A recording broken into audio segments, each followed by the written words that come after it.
Okay. Apologies for the delay there. Should be live now.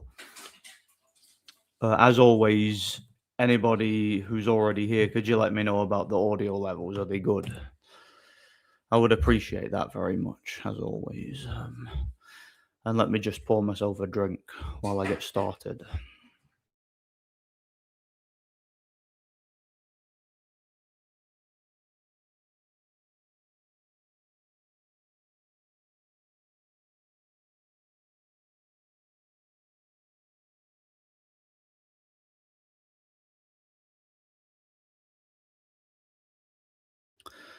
All right. Okay. Here we go.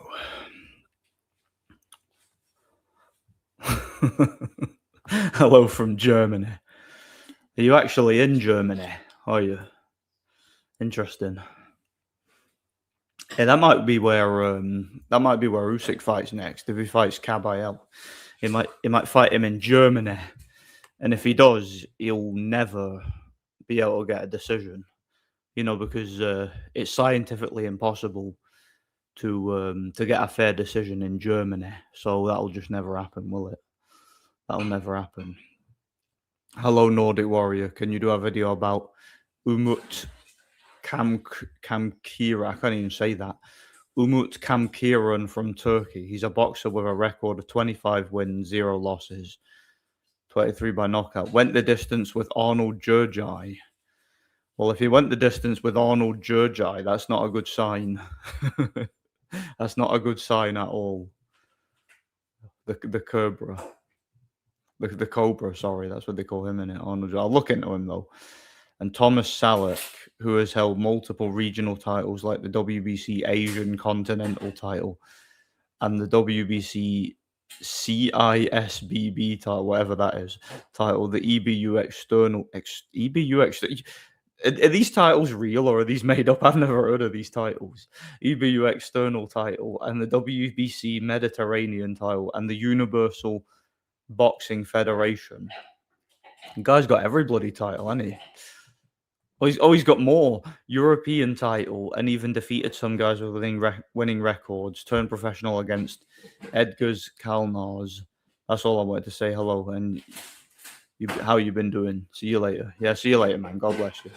I'll look into it and I'll think about it. I've never heard of either of those guys though, but we'll look into it. And I've never even heard of most of those titles.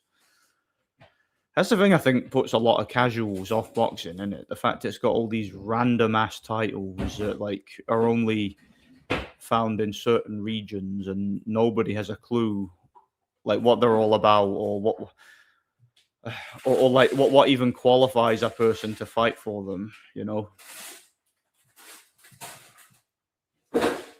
Apologies about the background noise. What's up, Nordic? God bless you. How you doing? My family and I are on the way to the beach for vacation. Your stream's perfect timing to help us pass the next 4 hours. I appreciate it. Yeah, so you listen to it in transit, like on the car or in the car. Sorry, that'd be all right, wouldn't it? That'd be pretty good if you can get the internet connection. That's good. Glad to hear it. Nordic, I have black fatigue, even though there's hardly any blacks in the UK. What are you on about? There's a lot of blacks in the UK. They're more nepotistic than other groups and refuse to call out their own for wrongdoing. Oh yeah, we all know this, don't we? In other words, the sky is blue. They whinge when someone calls out their behavior of someone of another race does something, but never each other. Yeah, well, of course they don't, because that's how tribalism works. You support your own people and you prioritize them over others. It's just that white people are the only people on the planet who have been conditioned not to think like that. It's unfortunate, but that's the way it is. Audio is good. Glad to hear it. Oh, you were joking about Germany, so you're not actually in Germany. Yeah. That's a shame. You could have told me what it was like over in Germany. Have you seen the Eric Trump UFC rigged match text to Cormier? Apparently, he messaged Cormier, UFC employee, and told him which fights are rigged so he can bet on them. No, I've not heard about that. But I know that they had, like we were talking about on my last stream, they had that, or they were going to have that event at the White House, the UFC event. and the fighters were just rage baiting and like insulting the Obamas and stuff. That was pretty funny, and the media was going mental over it. But I mean, what do they expect? But the media is like posting all these headlines about the stuff that people were saying at that event. What were they expect? What are they expecting people to see that and be like, "Oh, that's terrible. That's outrageous." Like moralizing just doesn't work anymore. Like that's what I was talking about in a video what, about a month ago or something. I was talking about how nobody gives a crap about the concern trolling and the moralizing and the the fake moral outrage and nobody cares about that stuff anymore. So what do they expect? What do they think people's going to see the headlines and be like, oh, it's atrocious. How dare they? No, no. All it's going to do is endear people to the Trump administration if they've got any brains or any audacity. It's actually really good PR, and that's one of the things I wish that Republicans and conservative politicians would do more often. I wish they would rage bait, and I wish they would just go all out on the trolling. I don't really understand why they don't. But yeah, I don't know anything about Cormier and Eric Trump. I know nothing about that. Yeah, hasn't. Yeah, boxing's been dead. Yeah, there's like nothing going on. Like I was trying to find a thumbnail for this stream, and I ended up I had no idea what to do because there's like no fights coming up, nothing that interests me. There's like there's no events, there's no interest in negotiation, no stories, there's no memes, there's nothing funny that I could use to rage bait anybody. So I'm like, I might as well just post a picture of Usyk and his last fight because like there's like bugger all going on. I couldn't even think of a title for the stream. But I wanted to make one anyway because I got the day off. They make a bunch of belts to get more percentage of the fighters' pay. Yeah, yes, so that the sanctioning body can leech off the fight basically, so that it's not just the world title fight that's getting them sanctioning fees. They've also got all their BS like regional titles, so that they can stack the card with a bunch of like title fights of little importance where the fighters aren't getting paid a whole lot, but just for the sake of having a belt and for maybe getting a little boost in the rankings, they can pay the sanctioning body. It's just a massive scheme basically, and it works because everyone wants to have a belt. Yeah, Gassiev versus Yoka is a good fight. I think Gassiev should win it because Tony Yoka is one of these guys who looks really good when he's fighting like journeyman and low-level fringe contenders. But when he fights somebody who's an actual like world-ranked contender, he usually gets his ass kicked. So I'm definitely favoring Gassiev for the fight. I believe the fight's also in Russia too. So Gassiev's got home advantage. Gassiev's also significantly more experienced. We all know about what he did at Cruiserweight. He's been in the ring with, obviously, his last fight. He had that impressive knockout win over Kubrat Pulev. So, and I think Kubrat Pulev is at least a level above Tony Yoka even now. So, yeah, I'm favoring Gassiev for the win, but you never know. I mean, he is a small heavyweight, isn't he? So who knows? Sean Strickland given the boost for talking about the chosen people. Yeah. How dare he? Yeah, how's it going, mate? Good to see you. How come people refuse to call out their own?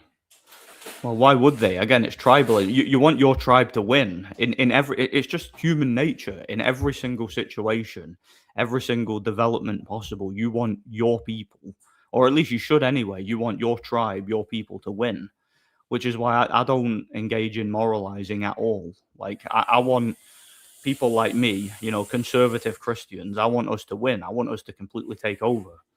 I don't really give a crap if we're all squeaky clean or not. Like for example, that guy in Edinburgh who stabbed a bunch of Muslims recently. I don't give a shit about that. I literally don't care. Right? Our people have had enough. We're sick and tired of Islam. We're sick and tired of diversity. I literally just don't care. I don't care what our own people do. I turn a blind eye to it now.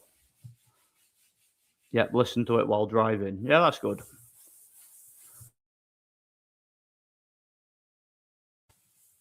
Sorry, I had to mute the microphone there because I was coughing. But yeah, that's good. It gives you a way to pass the journey, doesn't it? I find that, see, if I'm on the train for like 5 hours going on a long trip, it helps to listen to like a podcast or a live stream, because it gives you something to. It's not just like listening to nothing like music. It gives you room for thought. It's like having a discussion with someone or reading a book or something. You take in the information, and you come up with your own opinions and ideas in your head. It helps. At least I think it does. It passes the journey and the time. Just having my dinner. Can't beat a Nordic stream with some food, bro. What are you having for dinner? I had pasta with meatballs. It was quite nice. I just finished it before the stream.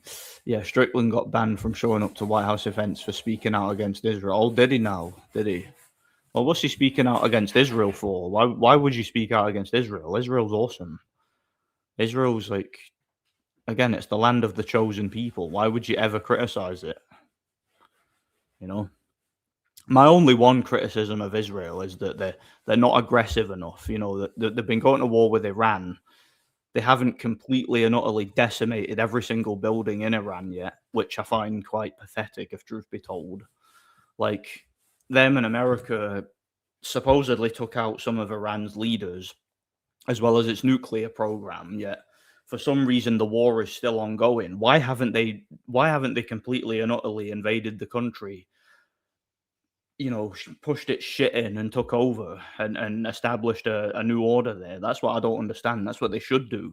Why is Gaza even still a thing? Gaza should literally just be Israeli territory now, and there shouldn't be a single Muslim alive in that part of the world, but for some reason there is.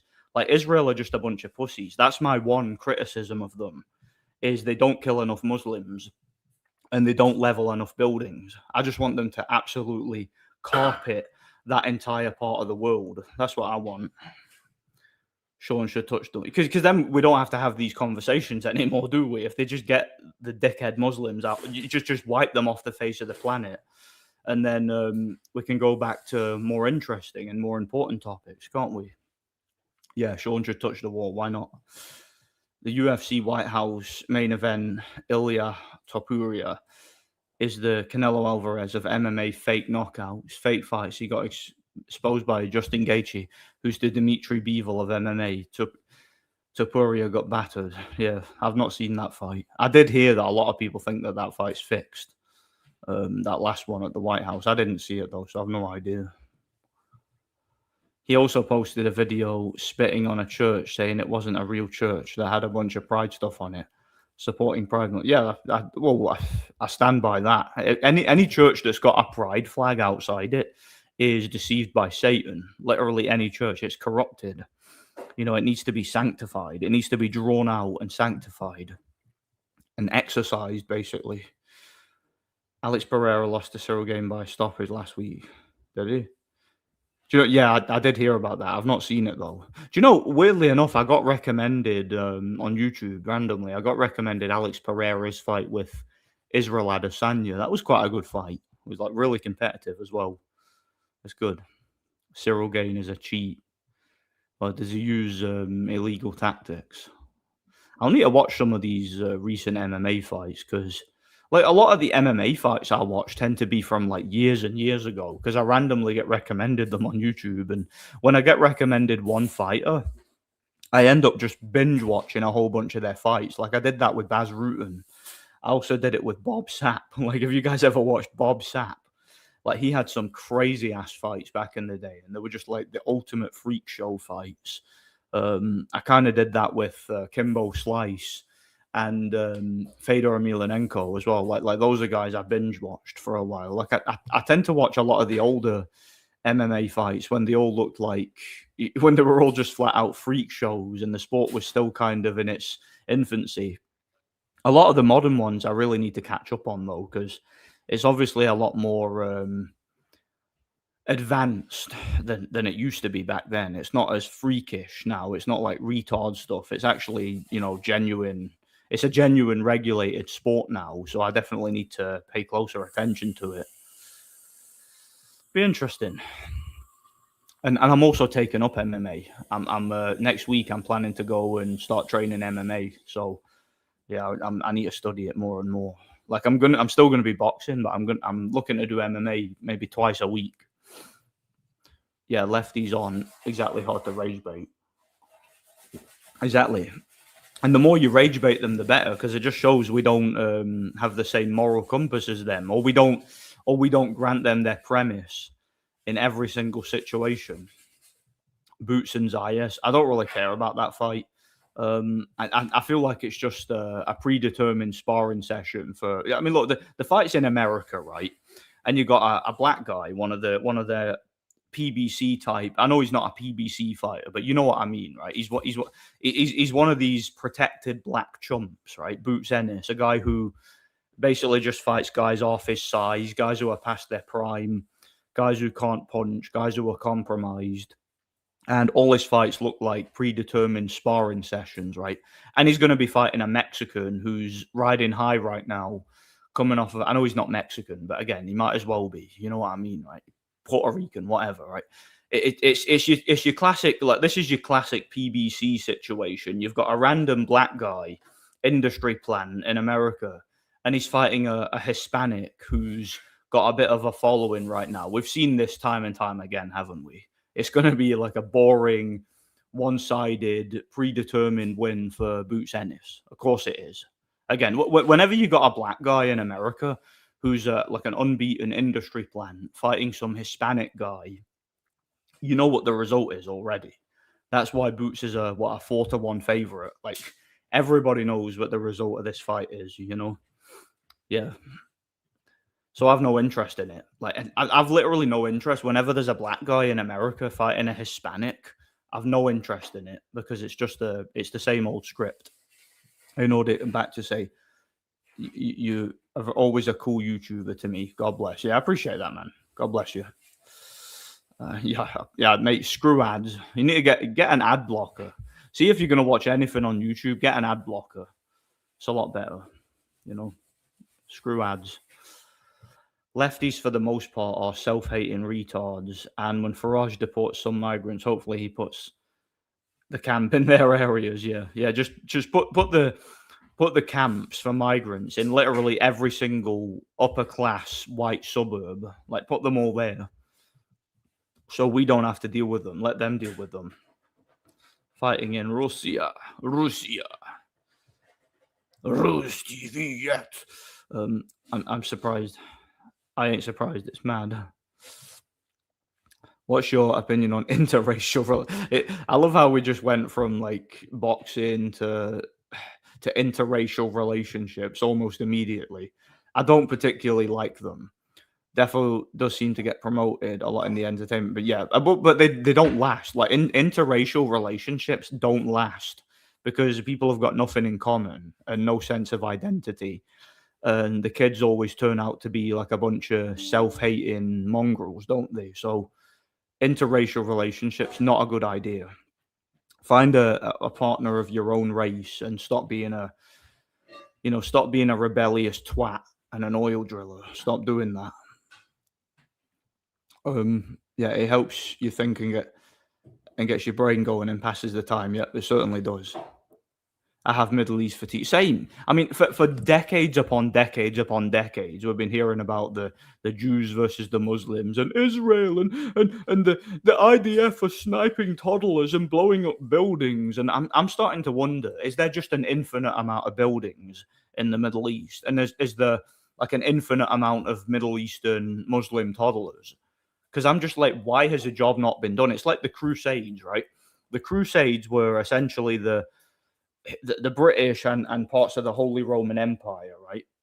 The Christian world of the time from Europe, Western Europe, getting together, going to Eastern Europe and the Middle East and liberating those lands from the absolute scourge of Islam, right? Going there and just exterminating those sand people, right?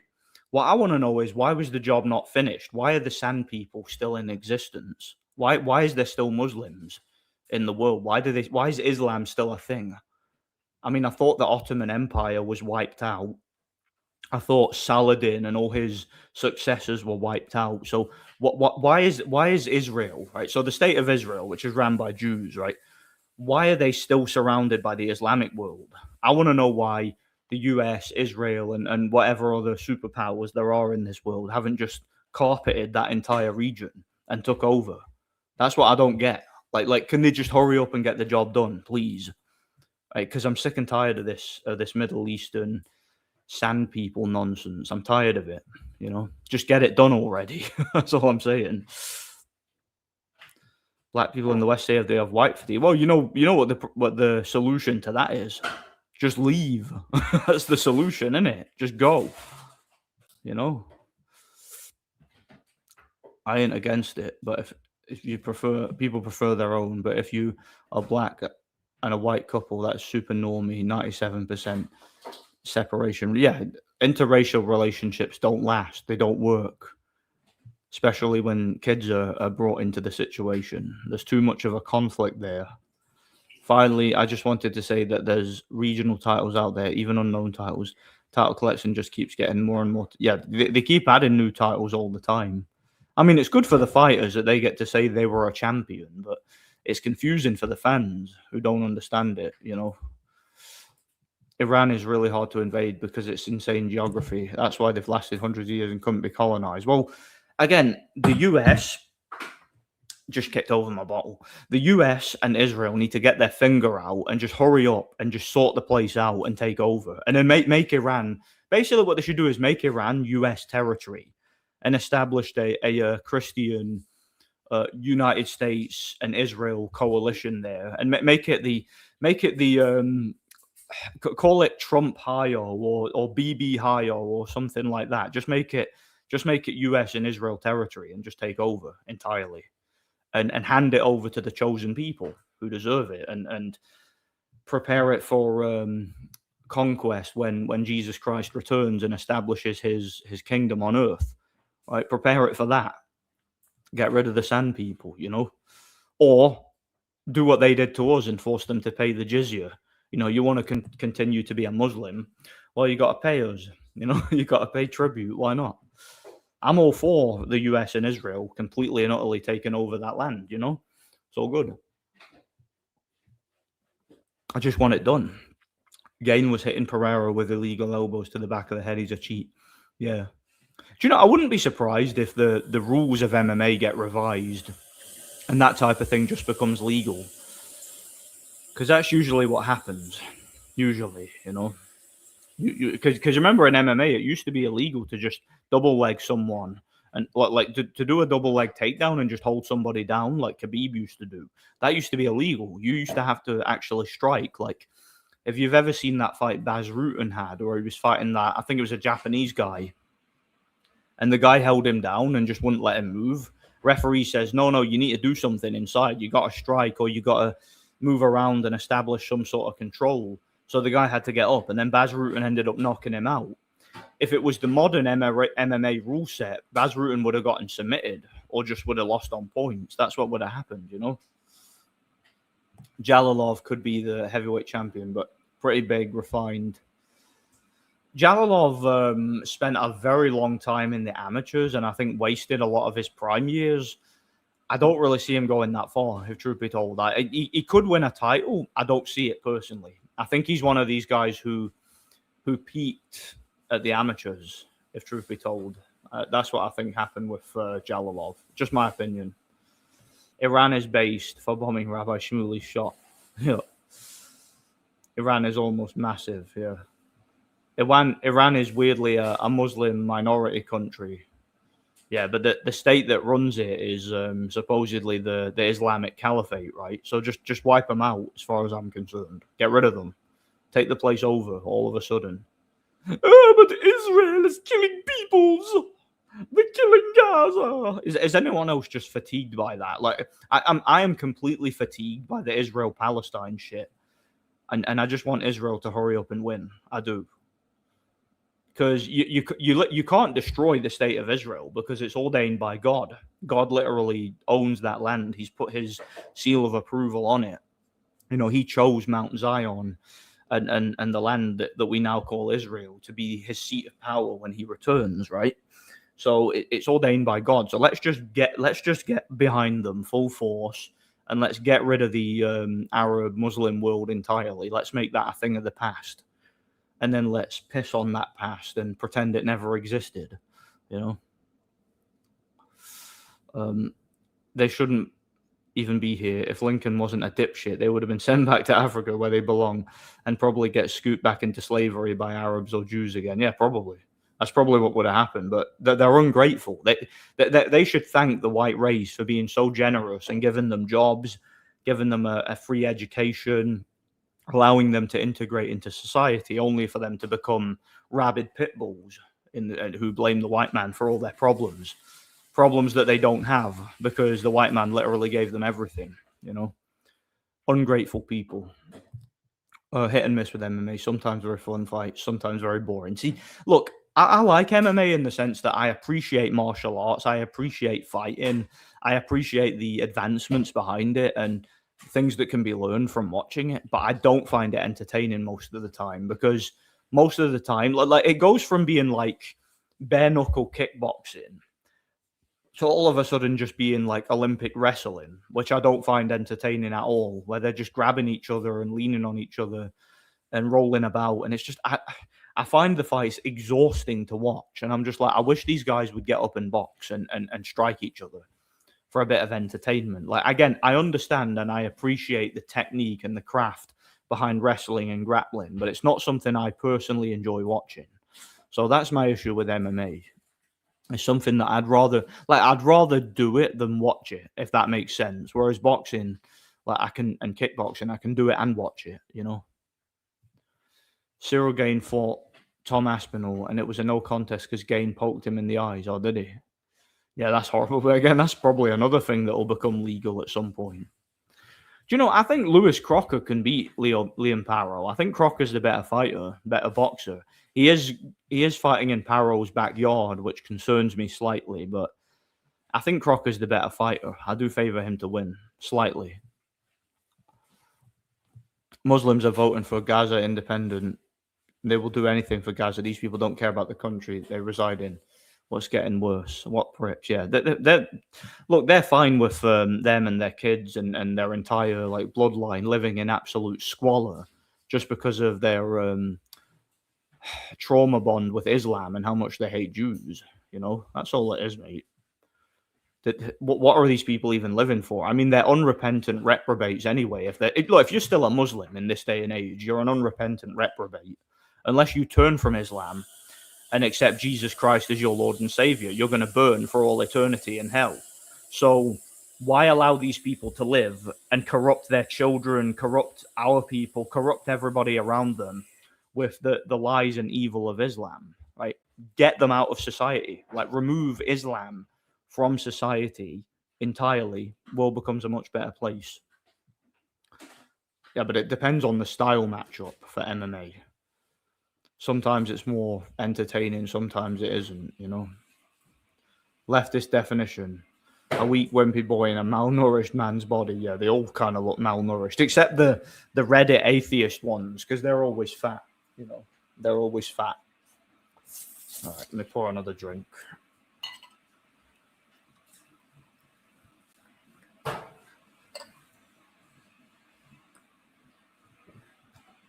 Aspinall's eyes aren't the same from Gane's eye poke. Well, that ruins your vision. That causes long-term damage to your vision. Do you remember Troy Ross? He was a cruiserweight champion back in the day. I believe he was based in Canada. He fought Steve Cunningham. Steve Cunningham, when he used those fancy modified gloves with the the glove part. Sorry, the thumb part of the glove not attached to the rest of the glove. Or loosely attached, and he thumbed Troy Ross in the eye, and it messed up Troy Ross's vision. And I think he retired one fight later, or something like that, because he had vision problems. That's what that does. Being poked in the eye is horrible. It's one of them things. It can make you go into shock. Actually, I've actually seen a fight online where that happened. A guy got thumbed in the eye, and the fight was over in 2 seconds. The guy went into shock. And I'm assuming had lifelong vision problems from that point on. I don't rate Boots at all. He's just a big, roided up PBC slapper. And his fights are all predetermined, in my opinion. And we all know what's going to happen in every one of his fights until he gets set up to lose or retires, People are calling the White House main event fixed because they can't believe at a hype job Ilya didn't win. Just like they didn't believe Canelo lost. Same fight, a different sport. Yeah. Yeah, I could see that. Again, I don't know enough about the situation, though.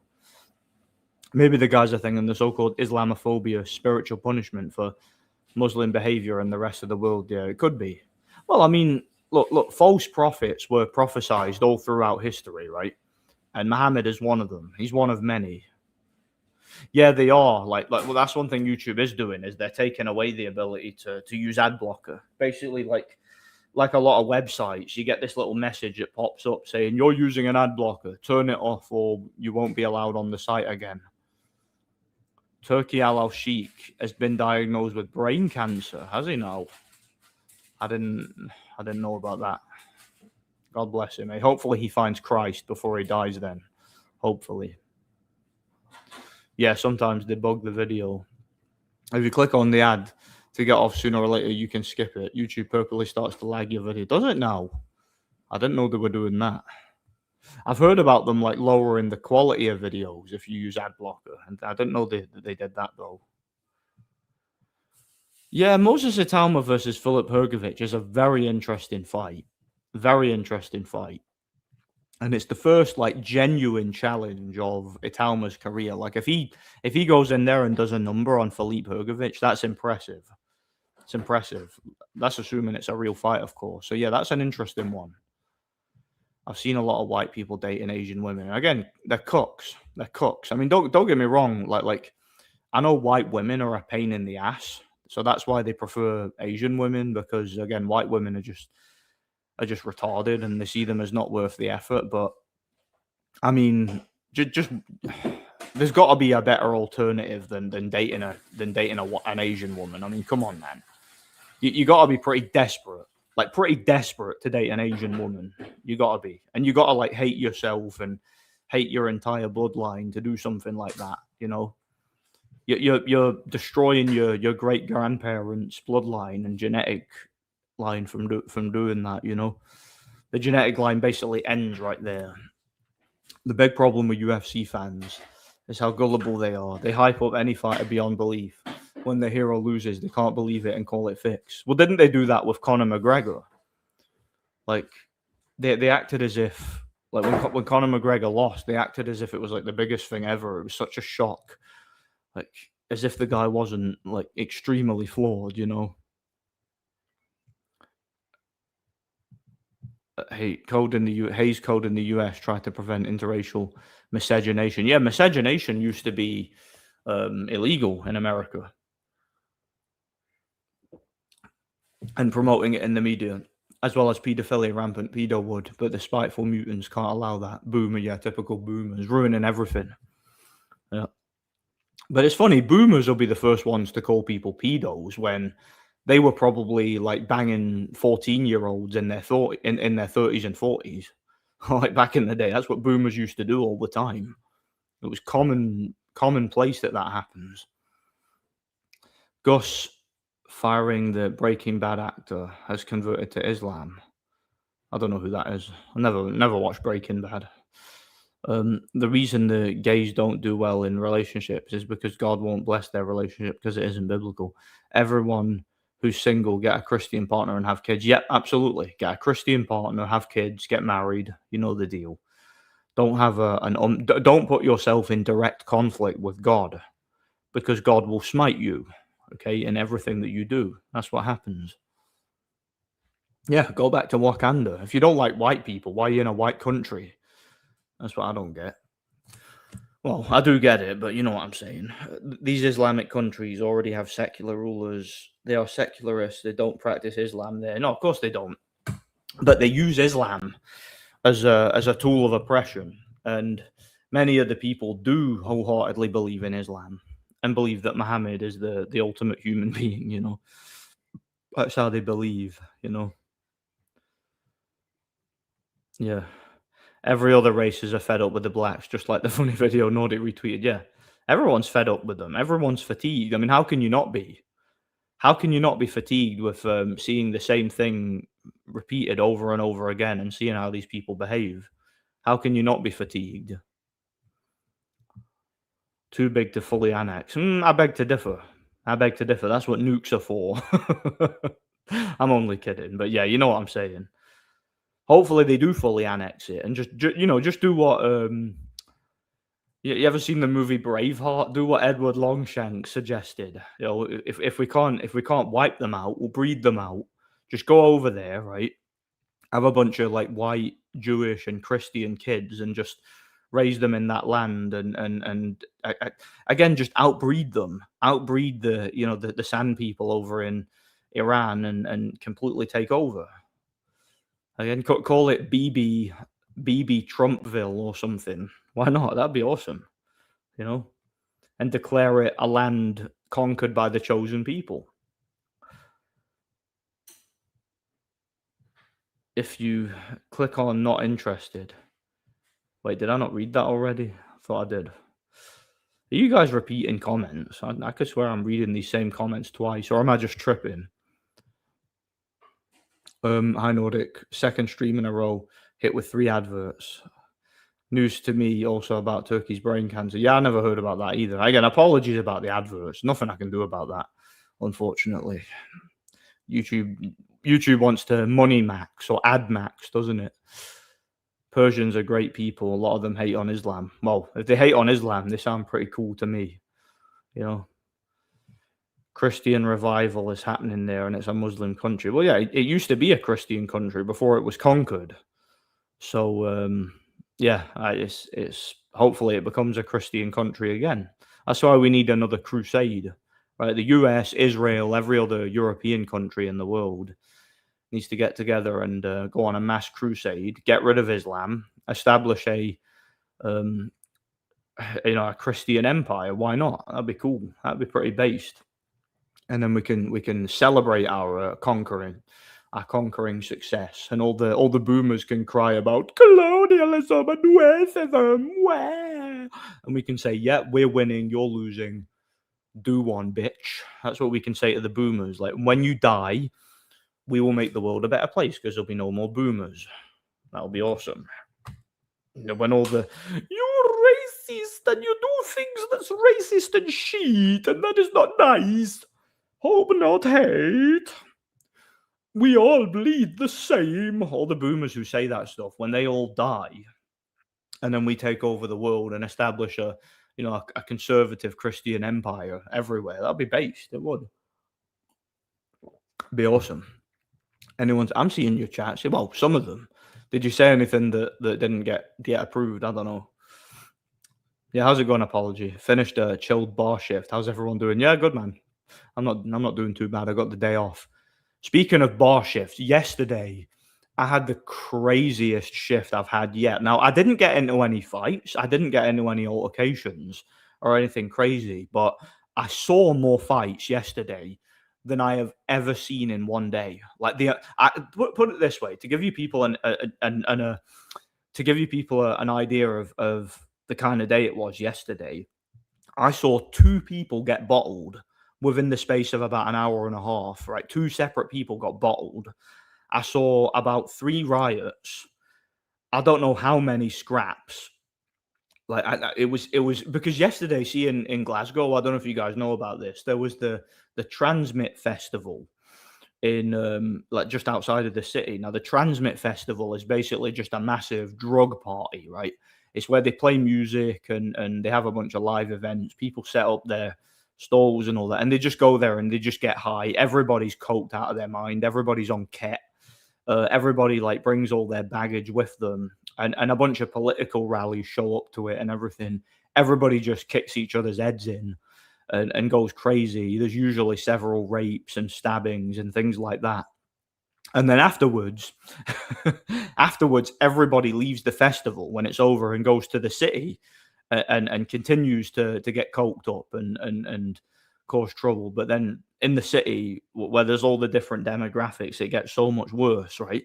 So I was working in a pub, and basically while I'm standing at the door, the whole night there was people with masks walking past, and a lot of people who were absolutely steaming and off their face on drugs were trying to get in. I turned down so many people. Like, I probably rejected more people that night than any other night that I can think of, like any other individual night. Literally right across the road from me, there's guys just punching each other's heads in. I seen these two girls fighting. One of them dragged the other to the floor, and then her and like a couple of other girls started kicking her head in. And there's like this black guy had a bottle of Mad Dog, and he smashed it over this white guy's head, and then ran away. And then about 20 minutes later, like 20 minutes to half an hour, I see the white guy who got bottled, and he's just walking by all casually, as if he's still got blood trickling down his face, and he's like standing with these other guys laughing and joking, like as if nothing happened. Guy's not even gone to the hospital or nothing, as if he doesn't even remember that he must have been that high off his face on I don't know what, that he's literally just been bottled and he doesn't care, like as if he can't feel it. I seen another guy get bottled. These guys, this is what happened towards the end of the shift, right? So there was these guys in masks, right? They walked past me.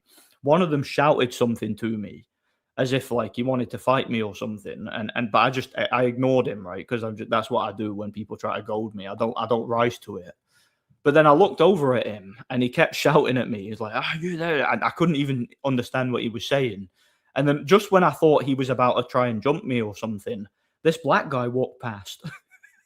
And then the guy sees the black guy, and he just smacked him. Like he smacked the black guy for no reason, and then went, "You beastie bastard."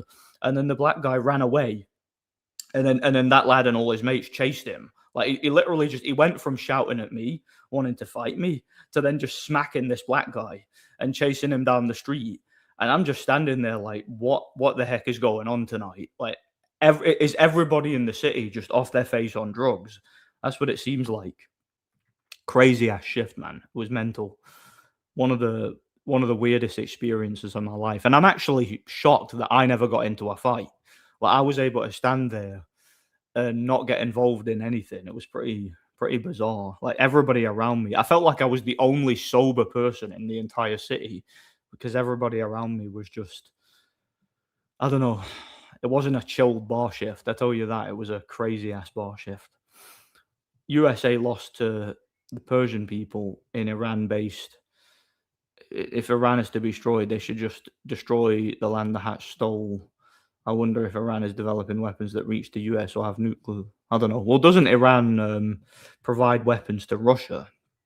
Because they have some sort of weird friendship between those two nations, or some sort of weird agreement that they have, kind of like the one Russia had with Syria, you know.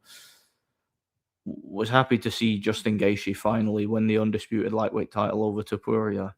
Second time Gaethje broke an opponent since Tony Ferguson. He hit like a truck.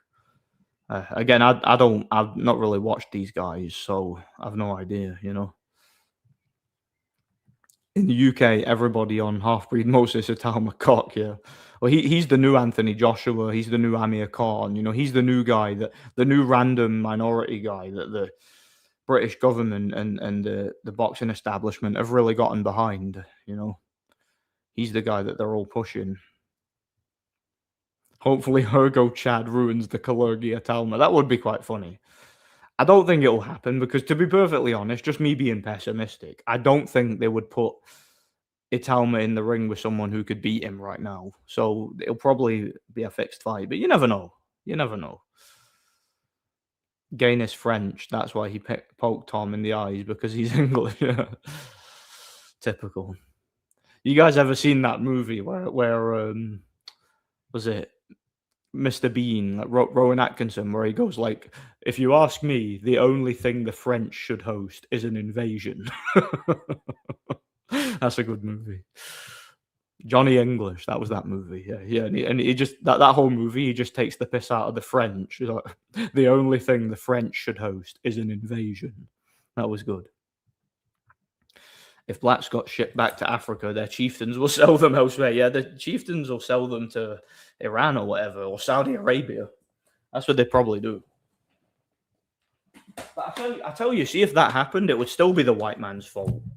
They would still find a way to blame white people. Because, again, that's how you know it's just pure hatred and jealousy, isn't it? See, because white people are that good that they get blamed for everything. The whole world is jealous of our superior whiteness, and why wouldn't they be? Because we're so good, we're awesome. I would be jealous of white people too if I wasn't white. Like if I wasn't white, I'd be like, oh man, I would wake up every day and be like, I wish I was white. So just imagine how good it feels to be white. It's amazing. White lives matter. Where was I? I'm losing my place in the chat now. Can you imagine if you just came onto this stream and you knew nothing about me and that's like the first thing you hear? That would be quite funny, wouldn't it? Islam is Judaism, but a different in-group. Destroy both and everyone will be in relative peace. Nope, you just need to... No, because Judaism is part of the Old Testament. Whereas Islam is literally a cult that was founded by a 7th century Arabian caravan robber and warlord. So they are completely different. I haven't seen much of that Crocker fight other than the Donovan fights, though Paro might edge him. Seems to do better against pressure guys like Matthias that come forwards and struggles with a back foot guy. Yeah, I don't know, something about Crocker. Crocker seems a little bit more complex to me. He seems to be able to do a little bit more things in the ring. So yeah, I'm gonna go with Crocker in that fight. Just a guess. I'm gonna go with him though. Saladin was based though. Guy was a legitimate threat who dismantled the Shia and the Crusades. Yeah, still a Muslim though, isn't he? I mean, a based Muslim is still a Muslim. Ilya is far from a hype job. However, some fights on the card did look fixed. Yeah, I still need to watch it.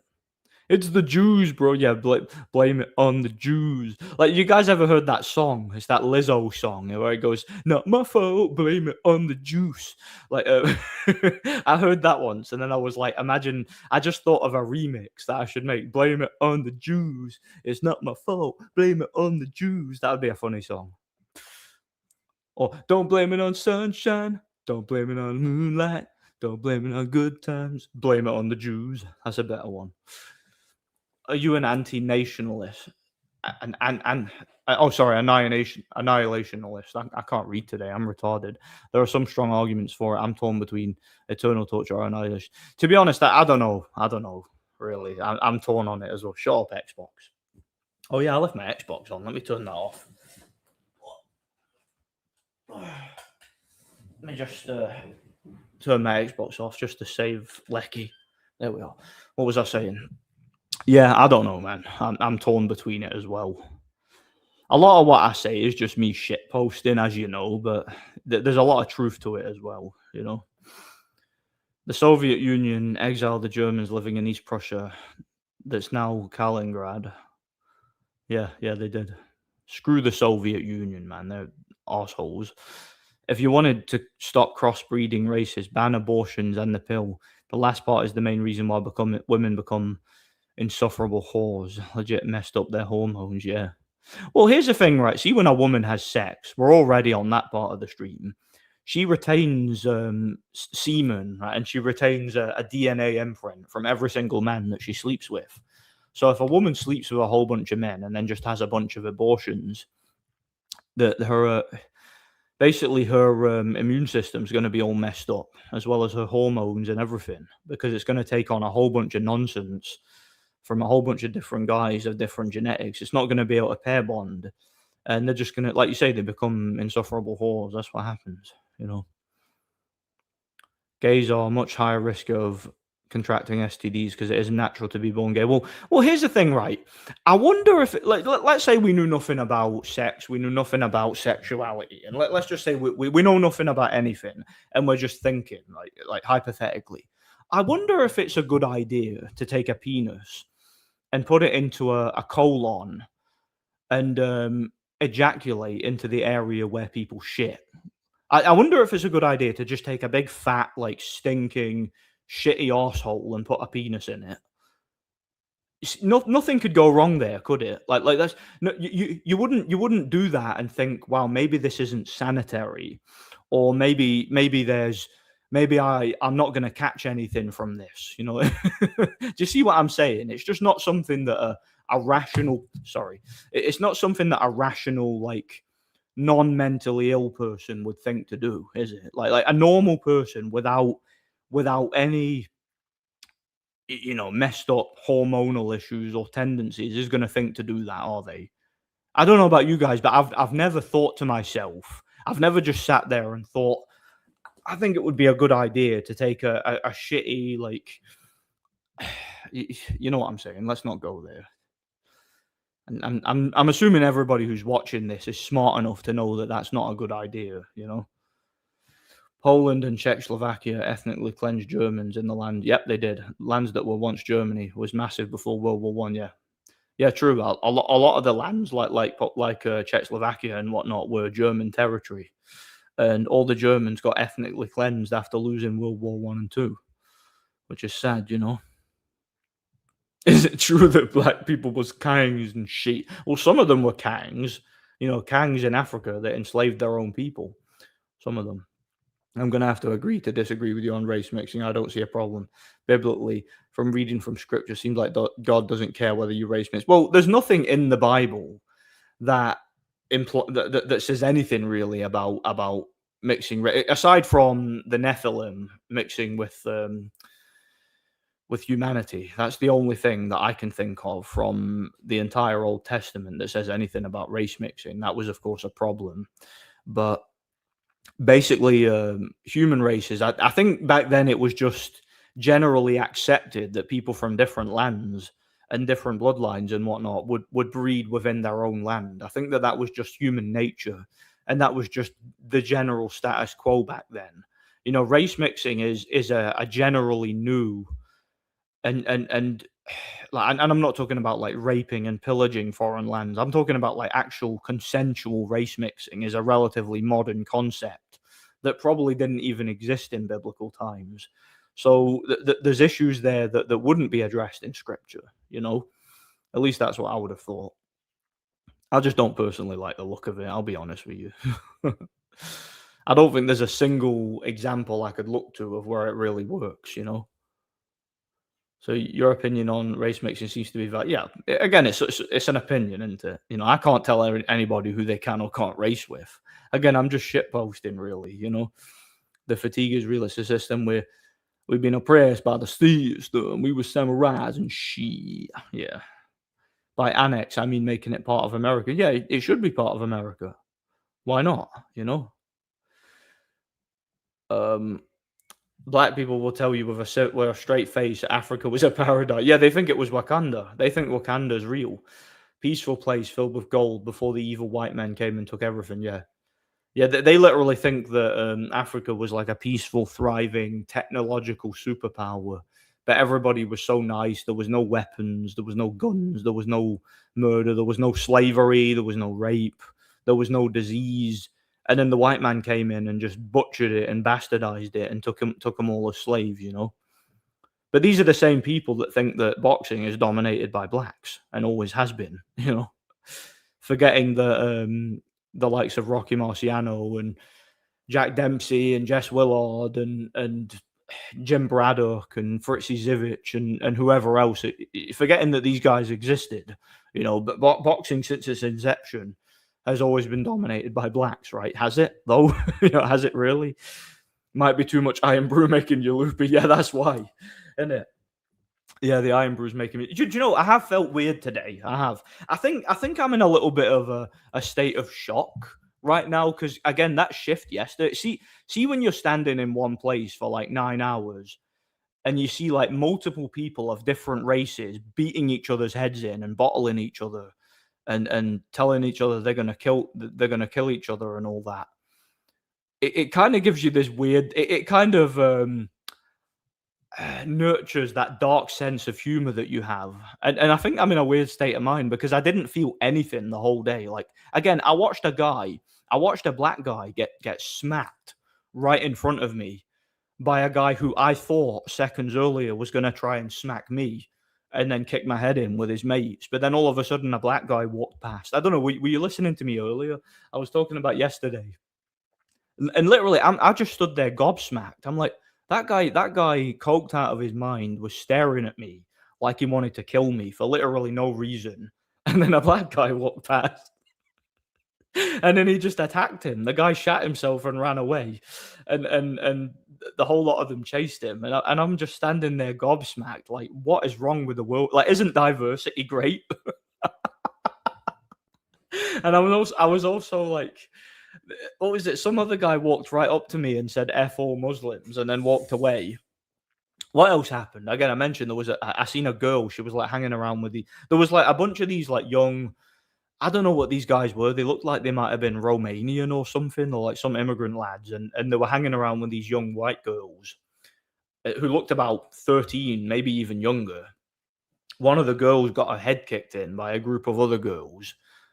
Again, I seen a black guy bottle a white guy, and then later on, the white guy was just walking around with blood trickling down his face like nothing happened, as if the guy didn't even care that he just got bottled half an hour ago.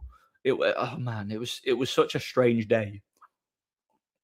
I feel like everybody was just like there was all this stuff going on, like there was people fighting, people getting their heads kicked in, but everybody was so nonchalant about it. And I'm just standing there thinking it's like the kind of thing you'd see in a comedy movie or something. And I just kind of found the funny side about it all. And I'm kind of in a state of shock over it. I don't know, it's weird. People ruining YouTube should repent of their ad revenue greed. Yeah, what should happen is ad blocker needs to up its game, and like it needs to become more powerful, and it needs to overtake all of the what do you call it? It needs to overtake all of the safeguards and measures that are put in place to prevent people from using it. It needs to become more technologically advanced. Just basically get past all the um, I'm not no, what's the word? Do you know the AI that runs YouTube, and they put these things in place, these little bots that detect people using ad blocker. They need to have an ad blocker that can't be detected, and the video runs as normal, as if there's YouTube Premium running, even when there isn't. Yeah, then keep going east to knock out Hinduism in India. Why not make India part of the British Empire again? Just give it back to Britain. Why not? That'd be awesome. There won't be any white crusade. China's taken over the modern Genghis Khan. Mongols, they will spread communism throughout the world. Sadly, you're probably right, but I can still LARP, can't I? And pretend that we've got a chance, of taking over. Yeah. Yeah, but the British Empire was awesome. The British Empire went to India, which was an uncivilized land full of savages, and brought civilization to that land, and then left it. And then what happened when they left it? The place got covered in shit, literally. People just crap in the street. I wouldn't do Rumble, and I'll tell you why. Because Rumble literally deletes your channel for no reason. I've heard that happen. Rumble can literally delete your channel for any reason whatsoever without even giving you any notice or expectation. I think they're feeding Italma to Hrgovic because even with all the media hype, people still don't care about Enrico Italma. Yeah, probably. Again, it's an interesting fight, though. It is a good fight. Like, if that's a real fight, it's going to be good. It's going to be interesting. Hey, look, my camera's up. My laptop's all floppy. I need to get new screws for it. See what I mean? It's flopping about, so I can't keep the screen up. That's why I've just had the camera off. Pain in the arse, that. And I need to get a bunch of new screws because the screws came out and I lost them. What was I? YouTube has been giving me a bunch of AI anime. Yeah, I've seen them as well. AI anime girl ads. It's clear they're pushing this stuff among the youth. The amount of people I know with anime girl fetish is insane. Have you seen those adverts where it's like these AI generated adverts for Tai Chi? And it'll be some guy, like a 50-year-old, like Chinese guy who just looks like an old guy, but it's actually not real. It's actually AI. And then the guy will be like, I got this six-pack by doing Tai Chi. Sign up to my Tai Chi membership and you can get this in just 3 days. And apparently, like, it makes millions and millions of dollars from idiots that sign up to it. Like these dumb boomers who think they can get a six-pack in 2 days doing Tai Chi. I hate seeing women fight. It's either a cat fight or they're just ripping each other up with their nails. It's pathetic. Do you know, I used to get involved, but while doing the doors, when I see women fight, I got told not to. I actually got in trouble for breaking up fights across the road and all that. And I got told, see, when you're on the door, and people fight across the road, even if it's like 12-year-old girls. I got told, "Don't get involved. Stay on the door. Just let them deal with it. Like, if they come over to the venue, then deal with it. But if not, don't get involved." And I found that that's actually wise. Like, I was talking to a social worker yesterday who was out drinking, and she was like, she was seeing some of these because again, if you've ever been in like Glasgow city centre, there's a lot of like young girls who are like 12, 13 hanging around, and a lot of them don't have parents, or their parents are junkies and they hang around with like the black guys and all that, and the Romanians and stuff, and they basically they're just out getting drunk every weekend, and some of them actually stay in like boarding houses and like childcare units and whatnot, but they can't keep track of them and they keep getting out and disappearing.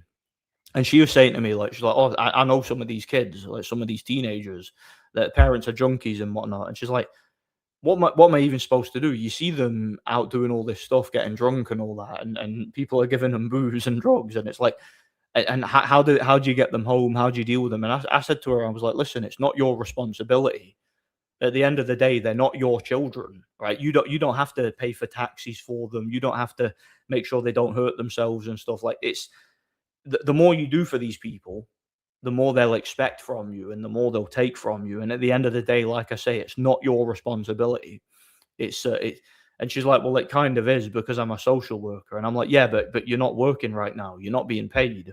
When you're being paid, then it's your responsibility. But when you're not being paid, nothing you can do. Stay out of it." And yeah, it's kind of a morbid way to look at the world, but sadly, all of these things are just a result of bad parenting. That's what they are, and it's sad, but there's nothing we can do about it. We can't take these people and babysit them all the time, you know. No, I don't have premium. I know it gets rid of the ads, you know. It's a good idea for Fall of Empire shit. Yeah, yeah. How's it going, man? Yeah, Britain is cooked, man. It's a cooked country, sadly. I got the sense Hrgovic is turning into the next Henry Cooper. He fits too easily nowadays. Yeah, he cuts in like every fight, doesn't he? He got cut against bloody Dave Allen. Wouldn't be surprised if Vitalma cuts him up. UK ref jumps in. You know for a fact if you get like a Terry O'Connor or a Ian John Lewis, like British referee, the second Hrgovic gets cut, they're gonna jump in and be like, "No, no, his life is in serious danger." Like, even if he's winning the fight, it's different to like Fabio Wardley when he gets his face smashed in and he looks like the Elephant Man and shit, or like looks like he's been in a car crash. They'll let him go till he gets absolutely crippled, right? But when it's some like Eastern European guy, soon as who's fighting one of the British hype jobs, no, no, fight's over. That's it, done. What will happen in the UK if England wins the World? Well, England won't win the World Cup, but if they do, they'll just be more like pissed off football fans going, "Oh, England, England, England, England," for like 24 hours. Then they'll go back to their meaningless lives, you know? Yeah, Russia is beautiful. It's a nice cold country. I like it. Strickland made another base comment about women's sports, saying how nobody cares about women's sports and they become too empowered and ruin society. Well, I mean, is he lying? I mean, it might be offensive, but is anything that he's saying not true? Has it, you know?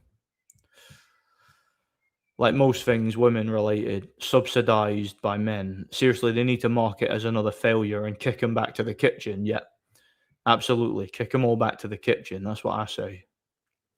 At the height of Britain, France, and Russia, whites ruled the world and Christianity was almost everywhere. Yep. And it should have stayed that way. But they got too liberal, and that's how everything changed for the worst. Do you think Strickland is being for real? He seems to do things just to be edgy. Time will tell. I agree. I think he's just being edgy. Like, I don't care personally because it's funny, but I agree with you. I think he's just being edgy. I don't mind it though. To be perfectly honest, 2 years ago, Strickland probably didn't even know what Israel was and probably couldn't even point to it on the map. He's just copying what people say on Twitter. Yeah, Islam. Like the only good use for the Quran is to wipe your ass. You can use it as toilet paper, or you can do origami with it. Then it's quite funny. It's them because they run BlackRock and hate Jesus.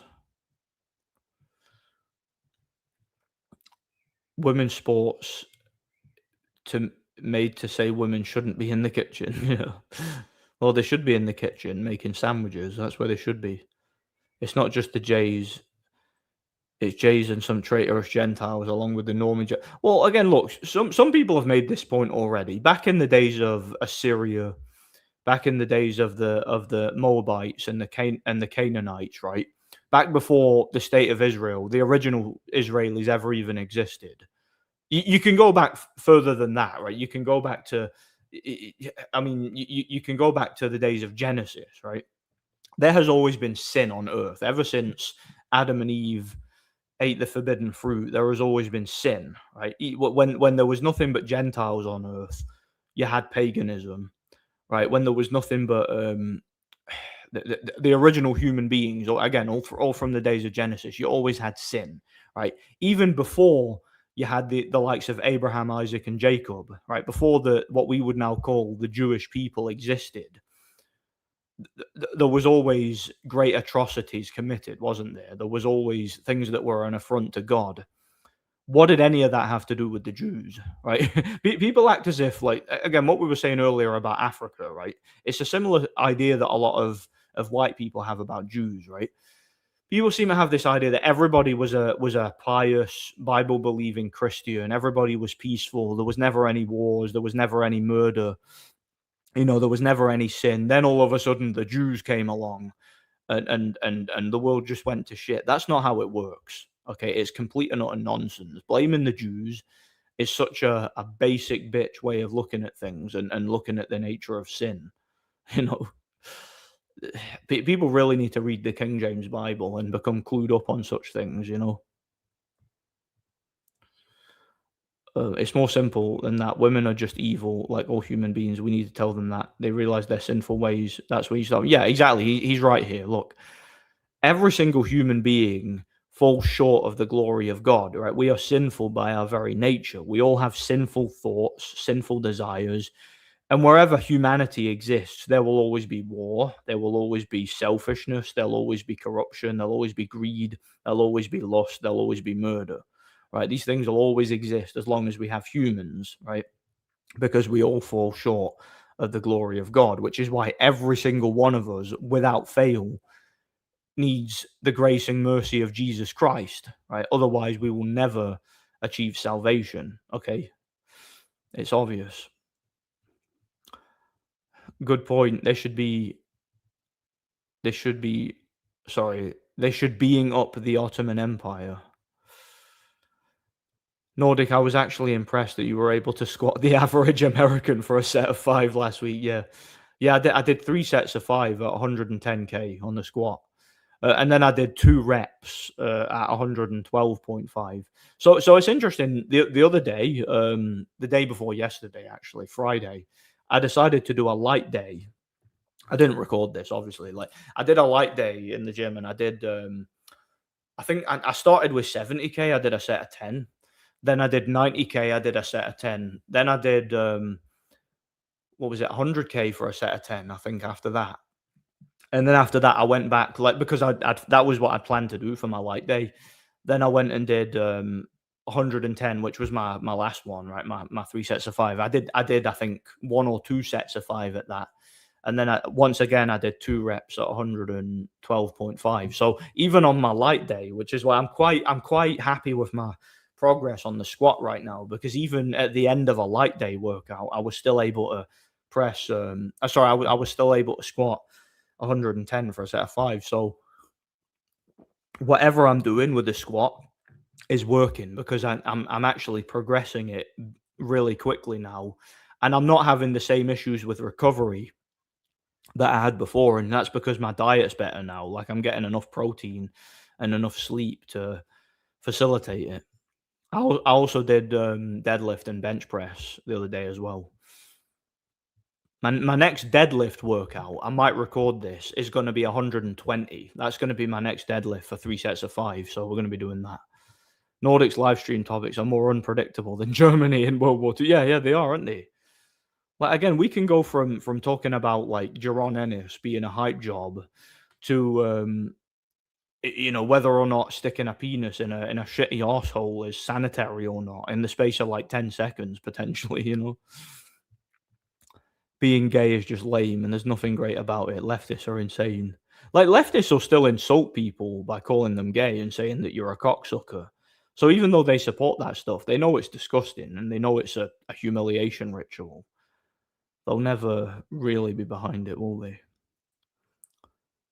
People say India and Pakistan was a paradise before, as if there wasn't paganism and warlords. Yeah, yeah, of course. Yeah, I do like some of the Sean Connery Bond movies. I particularly like From Russia with Love. That's actually my favorite Bond film. I really like that one, From Russia with Love. I think that's a good movie. Like, I don't like a lot of the Bond films, but I really like that one. Would you say Samson and Solomon race mixed? Would you say it was from biblical times? Actually, Samson had intercourse with a Philistine woman, and we all know what Solomon did. Yeah, yeah, that's true. But to be fair, the Philistines were at least back in those days were the same ethnicity. They were the same ethnicity as the Israelites. In At least in those days, I believe they were. But they were just from a different land, a different country. It was the white man's fault, and because I said so, and you inspired me to push my lifts with your gym videos. I appreciate that, man. Trying to get all my compound lifts to the same weight. My deadlift's 110k. Yeah, that's not bad. Squat 70k and bench 70k. Yeah, that's good. That's good. And what you'll notice with the squat, or at least this is the case for me. I don't know if this will be the case for you because I'm more built for the squat. Like, the squat seems to progress quicker than everything. What you'll find with the overhead press is that slows down before everything else, because the overhead press, although it's like you have to stand up while doing it and there's like a long kinetic chain, the problem with the overhead press is you're not using anywhere near as much muscle mass as you are with the other lifts, because you're only really pushing the weight with your shoulders, your traps, and your arms, and a little bit with your chest if you lean back a bit, but that only gives you a boost in the start of the push. It doesn't carry it through to lockout. So basically, that will slow down quickly. So see, while you're doing a program, let's say you do 3 sets of 5 on all your lifts. Like, let's say you start at like 70k, for example, on a deadlift or a squat. You can add 2.5 kilograms every workout as long as you recover from it and get plenty of sleep and plenty of protein. You'll recover, right? But see, when you're doing your overhead press, that won't be possible. Eventually, like, once you get quite heavy with the overhead press, it'll get stuck very quickly because you're not building up enough musculature to carry through with that lift. Now, it's the same with the bench press, but that'll slow down a little bit slower than the overhead press will, because with the bench press, you're leveraging the ground and the bench itself.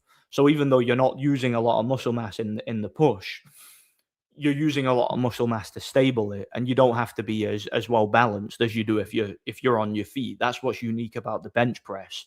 The bench press is a lot it's less muscle mass used than the other lifts, but you don't need to stay on your feet and not fall on your ass. So that actually makes it easier than the press, ironically.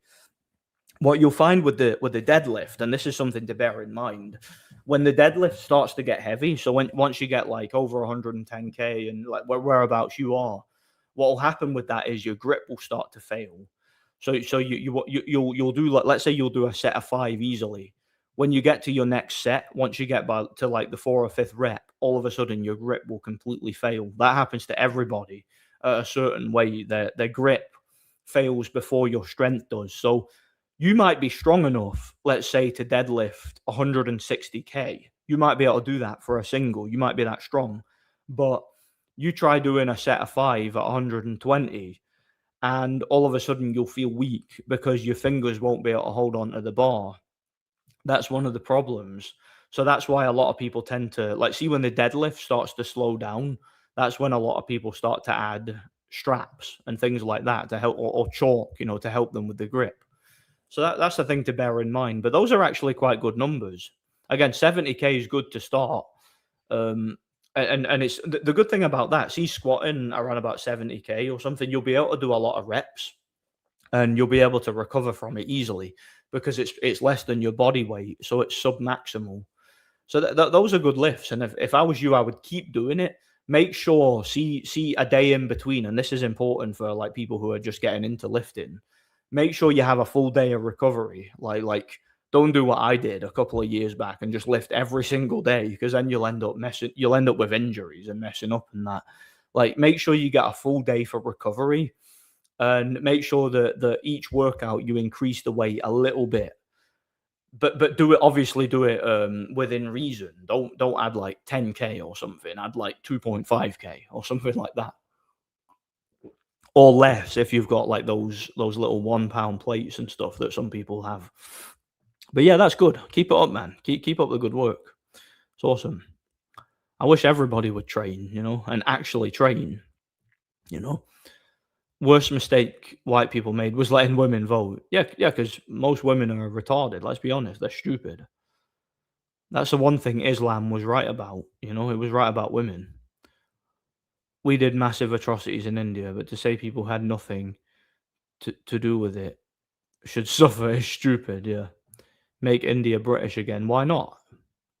I mean, you could argue those things were necessary. You easily could. Evening, yeah, how you doing, Daz? Been playing Speedball 2 again. Signed Nikolai Valoev to play in goal, and Byron Mitchell look alike in midfield. Yeah.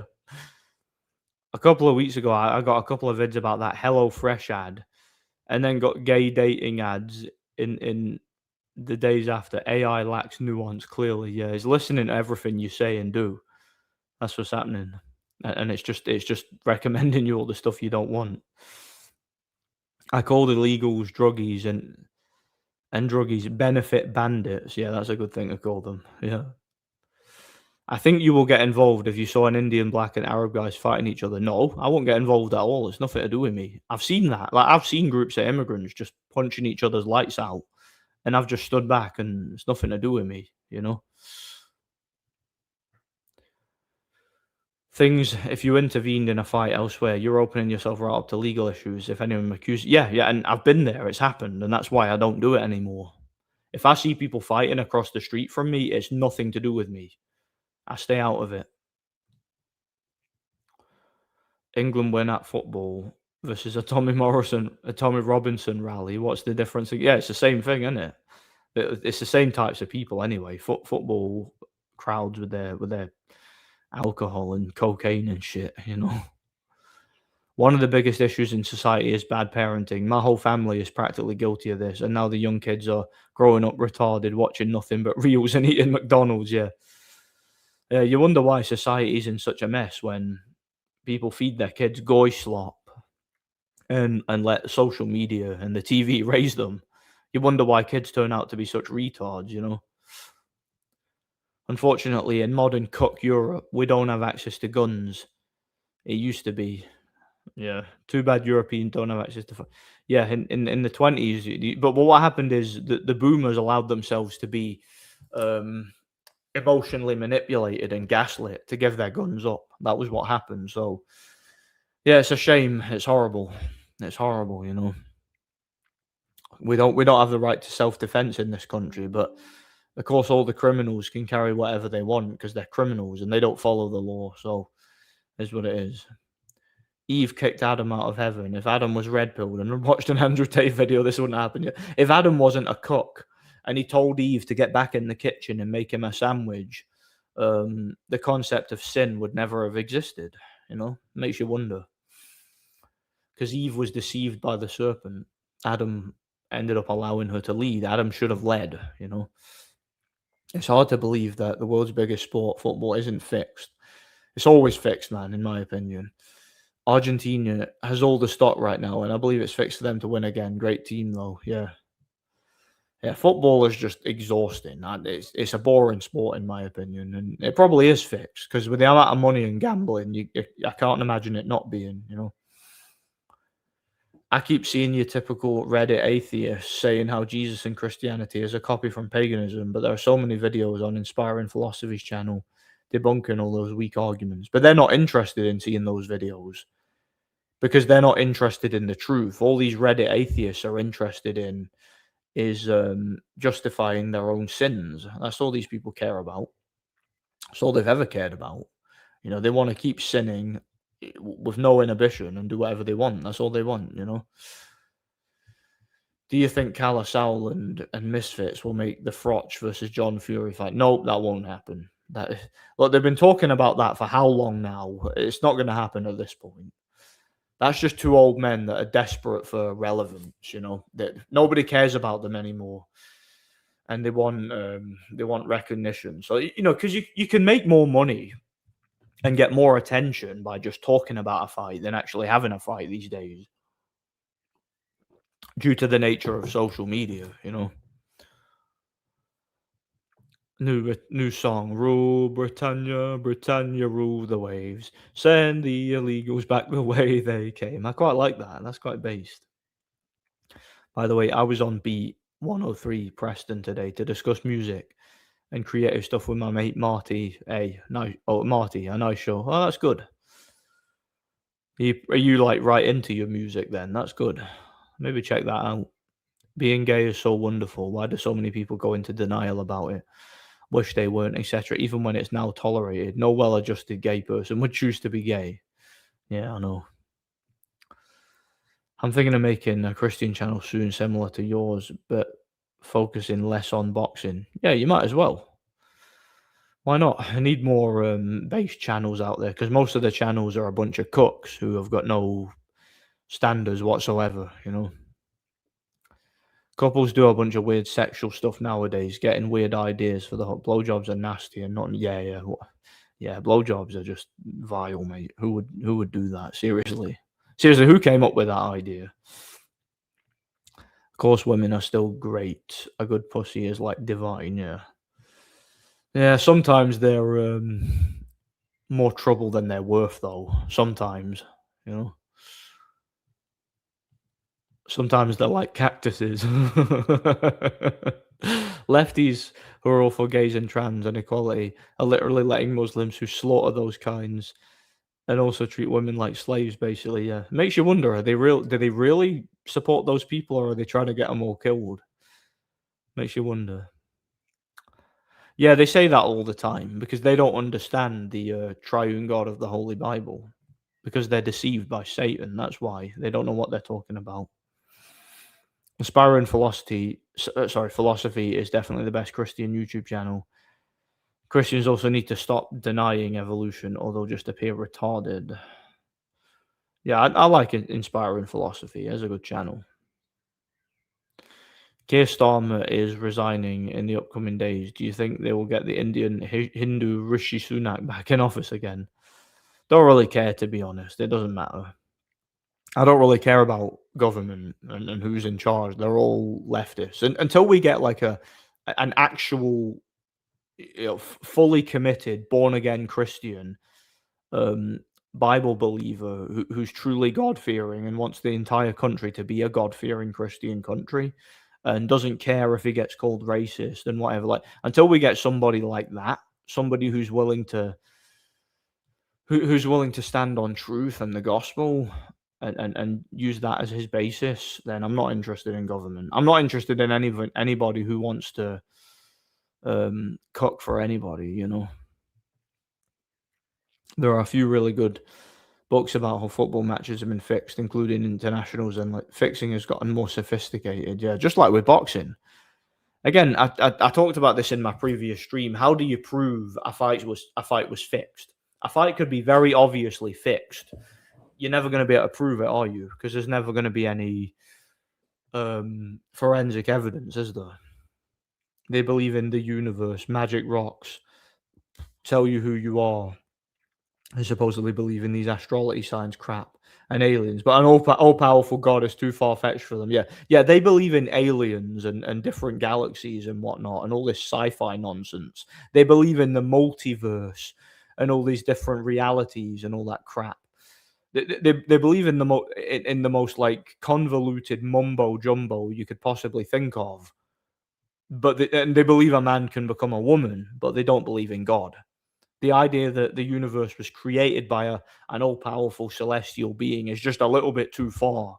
Like, they believe in magic monkeys turning into people and changing their species. They believe in macro evolution and whatnot.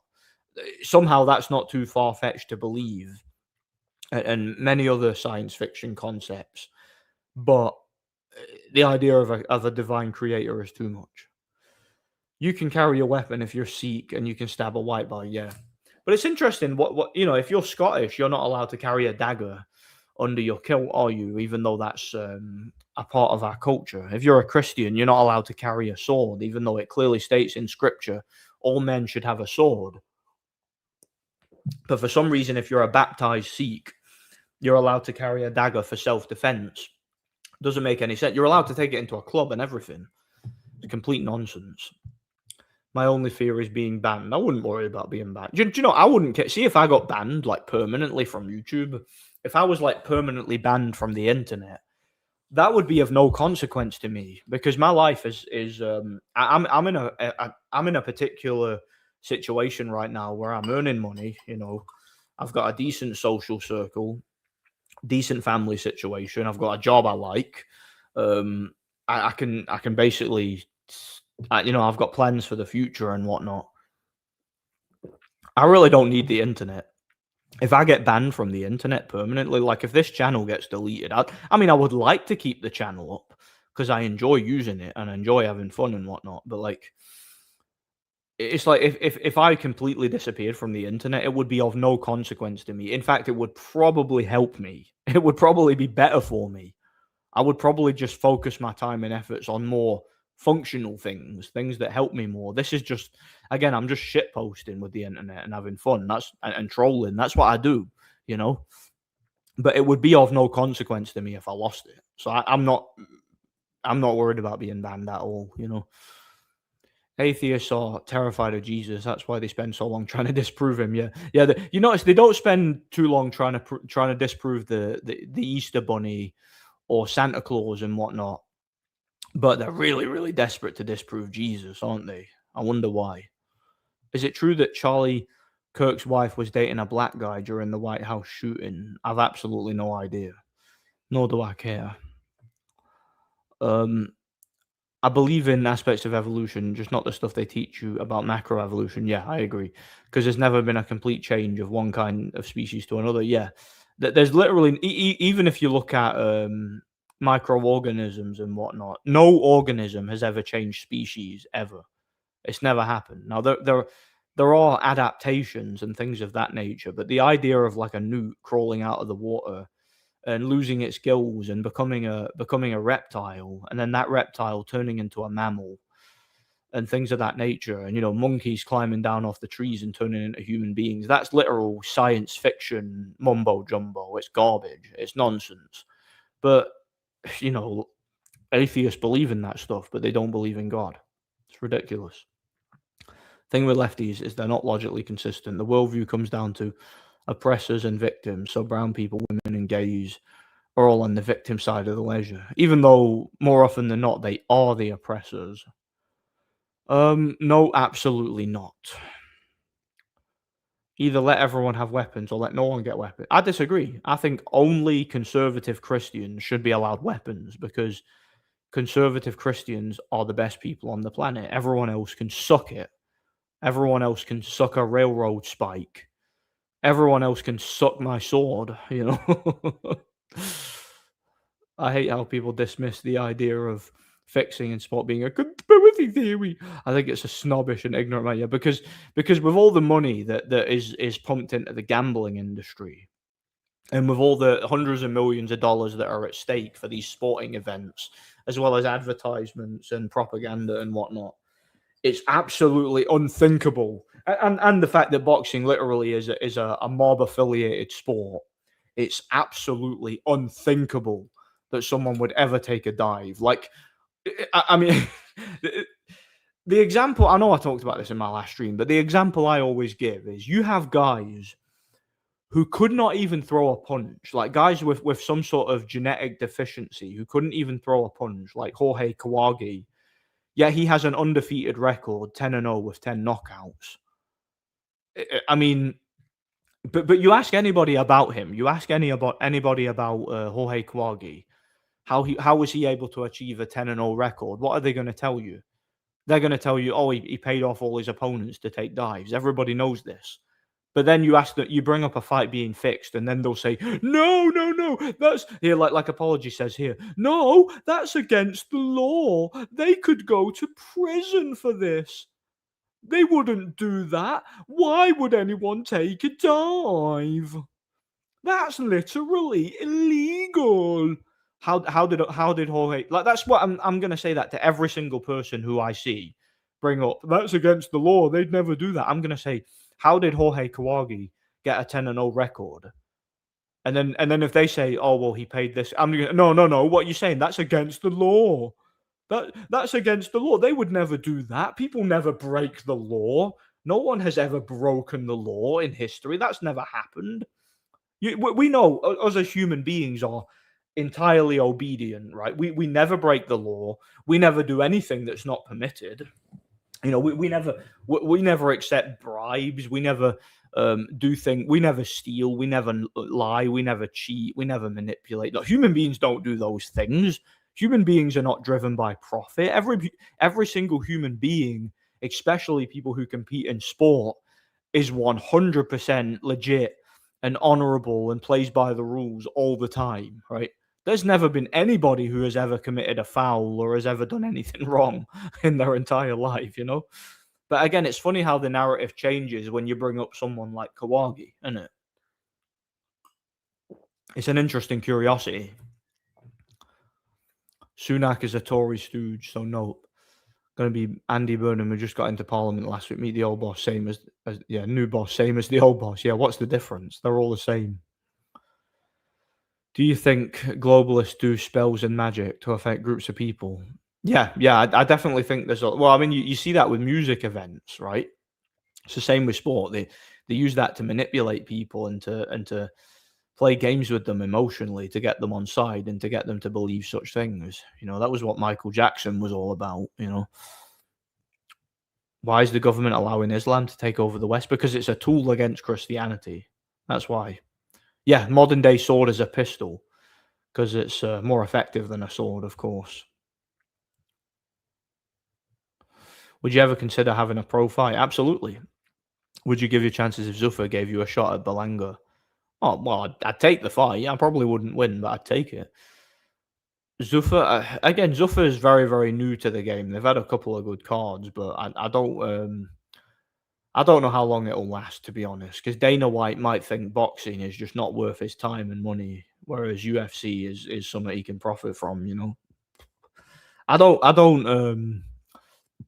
think it's easy to say because it's too early, really, to say what will happen. But most boxing promotions and networks and stuff like that fail relatively quickly, don't they, when they try to take on the establishment? So I don't know, man. And plus, doesn't Turkey have brain cancer? So maybe the money will stop coming in soon, unless someone can become power of attorney for him and take up the mantle. Some atheists believe the universe has always existed and was not created, but don't believe God exists. Yeah, because they'll say, who created God? And we say, well, God is an eternal celestial being. No one created him. He's always existed. And they'll say, oh, that doesn't make sense. And then we'll say, well, where'd the universe come from then? It always existed. Oh, but by your logic, that doesn't make sense, retard. But it makes your head hurt even trying to comprehend the thought process of atheists. What game review you planning to do next for the gaming channel? Well, I've already done my review for Star Wars: The Force Unleashed. I reviewed both of them on the same video. That's already done. That'll be uploaded next week at some point. Like, I've got the video ready. I just need to find time to upload it. I'm going to upload it next week. So yeah, it's about an hour long. So stay tuned for that. It's going to be a good one. I'm going to be doing Fallout New Vegas as well at some point. People will believe and pray to a pedo prophet, a dead man who abandoned his family, stars and matter, blue elephant and poo, but not the triune God of the Holy Bible. Yeah, says a lot about these people and their priorities and their intelligence level, doesn't it? Read Francis Collins' The Language of God if you want to attack atheists via science. Yeah, I'll look that up. I may actually read that. I love your Easter Bunny example. Yeah. Again, but that's the thing. Nobody, if I tell somebody I believe in the Easter Bunny, nobody's going to get mad, are they? They're just going to say, "Oh, that guy's a retard," right? If I tell somebody I believe in Santa Claus, they'll just think I'm like some sort of child-brained adult. But if I tell them I believe in God, it's, "Oh, you're a Christian, you're stupid," blah, blah, blah," and then they'll do everything they can, everything in their power to try to ridicule me and convince me that I'm wrong.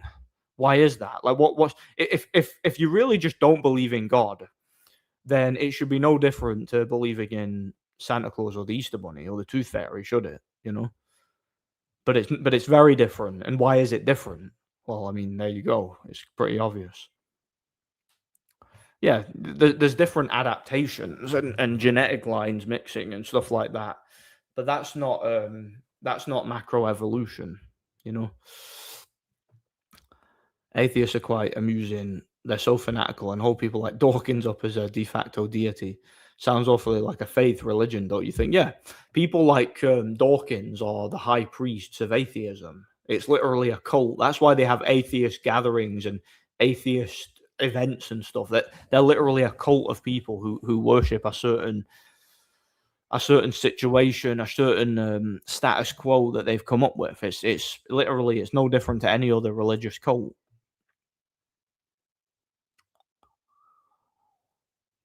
Yeah, we should have weapons. It's in our scripture. We should be allowed weapons. The government violated our rights by taking them off us, you know?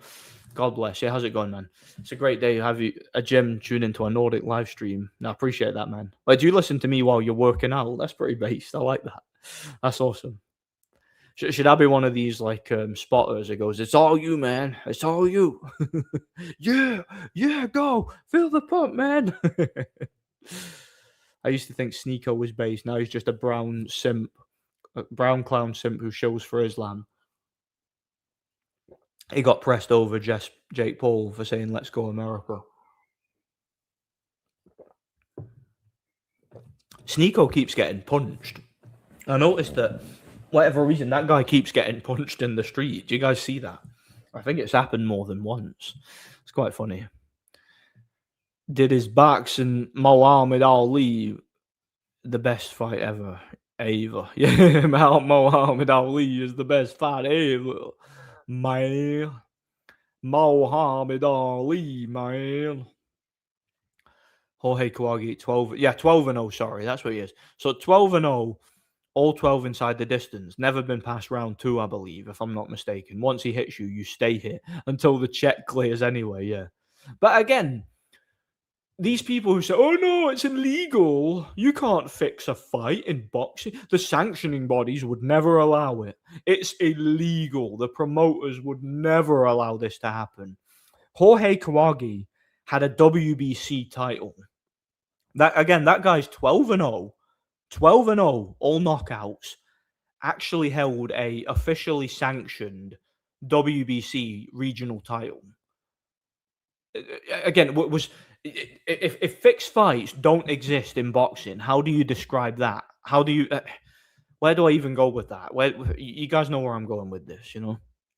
If you could fight one influencer, who would it be? For me, it would be Sneak. I would love to fight Sneeko. I would love to fight that guy. Now, what I will say is that Sneeko, I've seen him get his arse kicked several times. Like, he gets punched in the street several times. He got beat up by Sean Strickland and whatnot. But I wouldn't mind fighting someone who's never lost before. Like, for example, I wouldn't mind fighting Tommy Fury. Because Tommy Fury's not that good, but he's undefeated. He's never been beaten.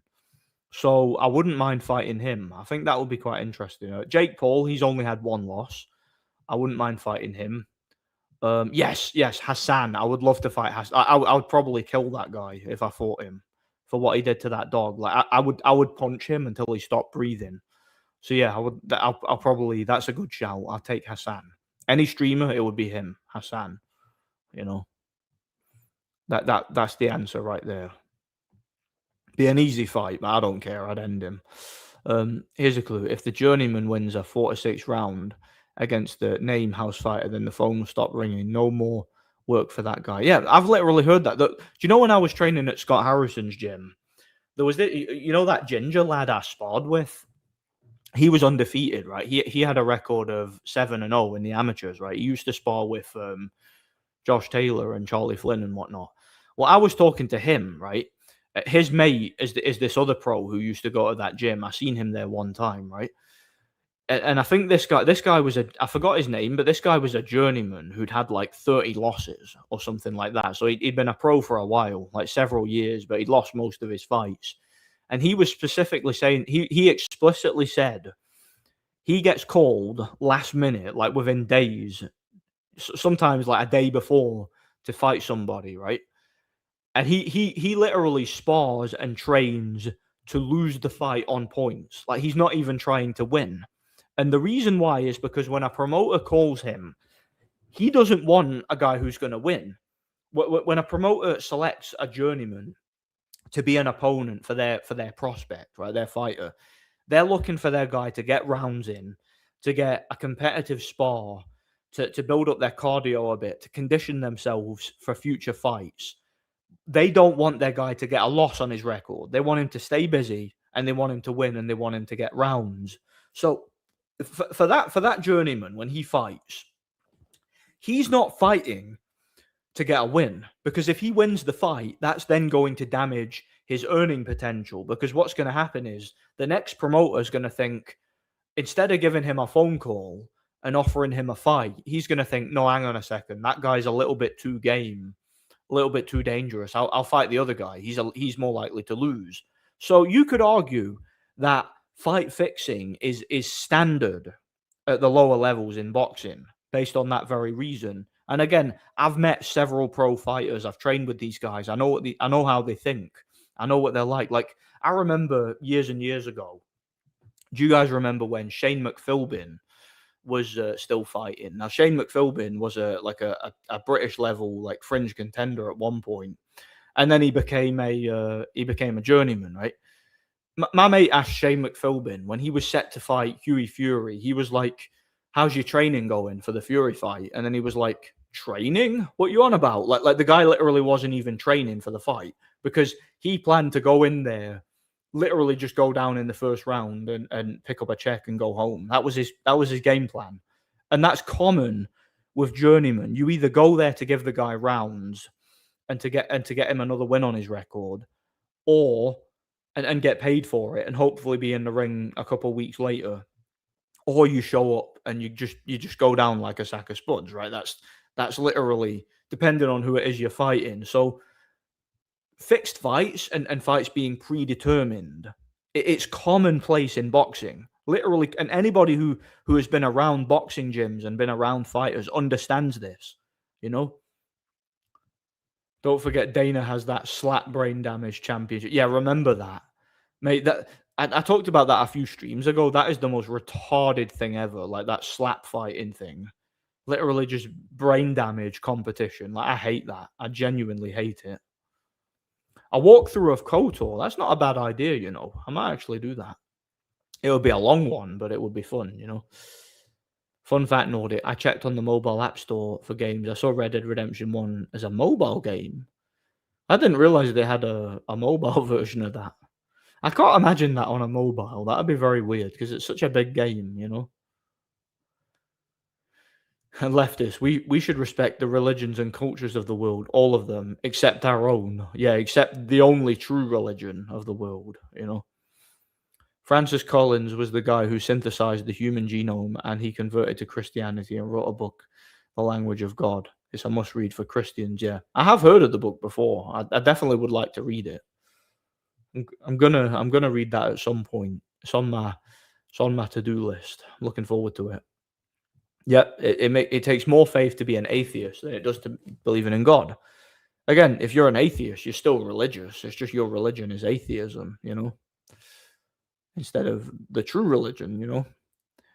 It's like what you said on your post a month or two ago, how atheists pick one or two words from their favorite atheist scientists, made up, and be like, "See, God not real." Yeah. They again, copy pasta. That's what they literally just like copy and paste some bullshit from like Stephen Hawking or Richard Dawkins or whatever, and post it all over the place, and that's their argument basically. So if God real, why bad thing happen? Why I not get everything I want? That's literally what they think, you know. You're at the gym too, awesome. But remember what I was saying before about how each time you go, like make sure you get a day of recovery. and try and add like 2.5 kilograms to each lift. And if you can't do it, it is what it is. You've got data, but at least try it, but don't add too much more than that. Like choose the weight appropriately, I notice how many atheists will say how that respect people's religions, and that, yeah, they also say they hate it when people say thanks to God. So they really don't they don't respect anybody's religion. They just say that. Again, pretty much all leftists ever do is project, Sneeko was never based. He let his girl have sex with another person in front of him, admitted it on a podcast. Yeah, that's totally based, isn't it? Sitting in the cock chair like Piers Morgan, that's totally based. Jorge Kawagi at least manages to answer one question. What happened to Giant Gonzalez muscle suit after he left the WWF? Yeah, he gave it to Kawagi. Do you know what I don't understand? See people that do that, who get their muscle implants. Those people are so retarded, because it's extremely damaging for your health. It slows you down and everything, but it also looks stupid. Like, have you ever seen a person who has like pec implants or bicep implants and thought that looks good? That looks real and natural.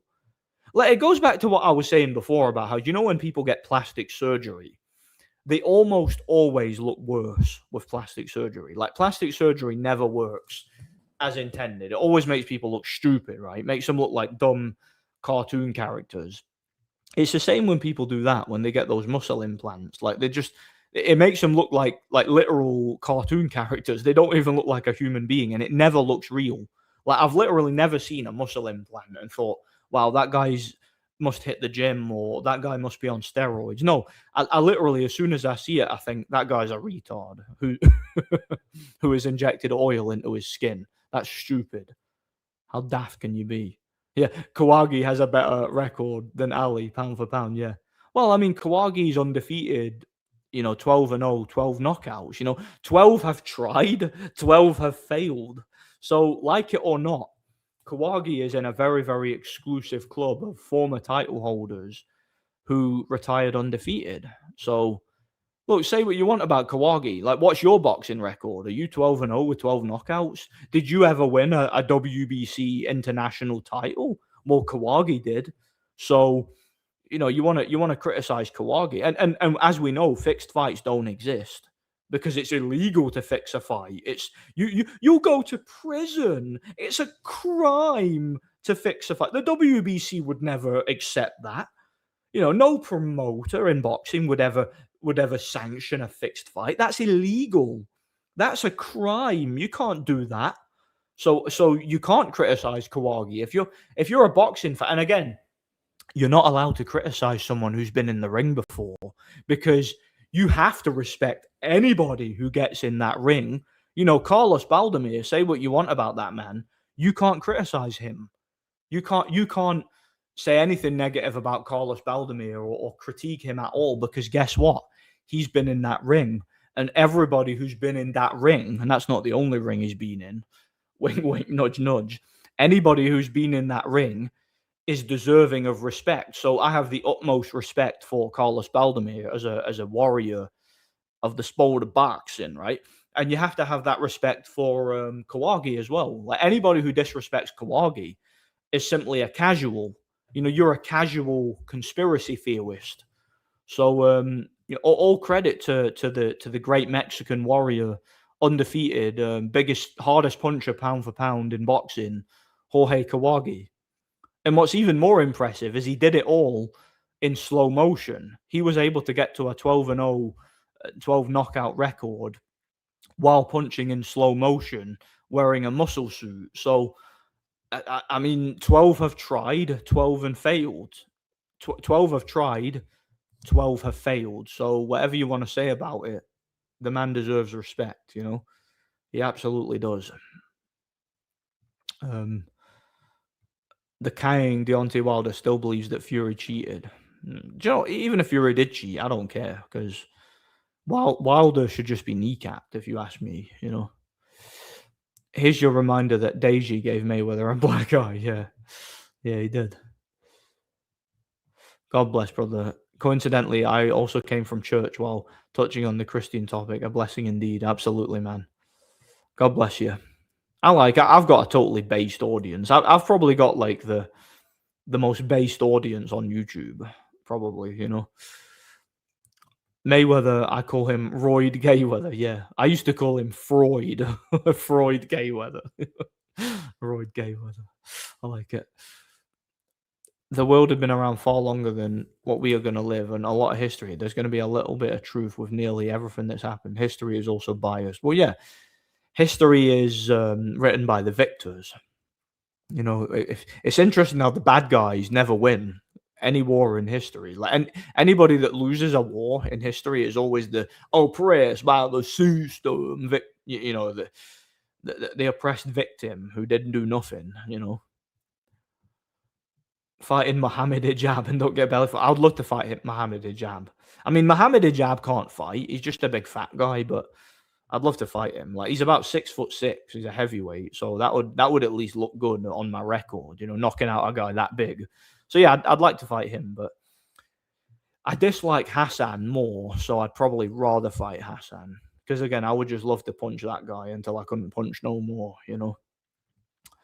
Peter Buckley was once in his car to go out on a Saturday night and got a call, asked when it was, and an hour later, he was getting changed to fight, did the 4 rounds and lost 40-36. That's crazy, isn't it? There's actually a guy, one of the head coaches at a gym I used to go to. I don't go to that gym anymore. This is like years and years ago. One of the head coaches at that gym actually fought Peter Buckley in his career. He was this guy, he was a boxer from Clydebank. Yeah, he fought Peter Buckley and beat him on points. I remember seeing that on BoxRec. Yeah, Peter Buckley, the guy had like what 400 fights or something, and made a lot of money, losing most of the time. You know, and every now and then he would occasionally win. You know, it was crazy. Absolutely, it's a blessing to be born again and saved. You know, who would you pick on the hard roads, Eddie or Dana? Probably Eddie. He's got a massive size advantage. Plus, Eddie was an amateur boxer as well, so I'd probably go with Eddie. Called Sneeko out for Sean Strickland called Sneeko out for letting his girl do that before he battered him. Yeah. Strickland beat the crap out of Sneeko. That was brutal. That spar. The thing you learn when you grow up is not getting everything you want and slipping up in life is just an obstacle to become wiser and a more intelligent person. Yep, you adapt and you improvise and you overcome. That's what you do. It's a good thing to learn. Yo, Nordic and crew, how are you? Yeah, good to see you, Reverse. God bless you, man. It's been a while. I'm just going to go to the bathroom. I'll be back in a minute.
There we go.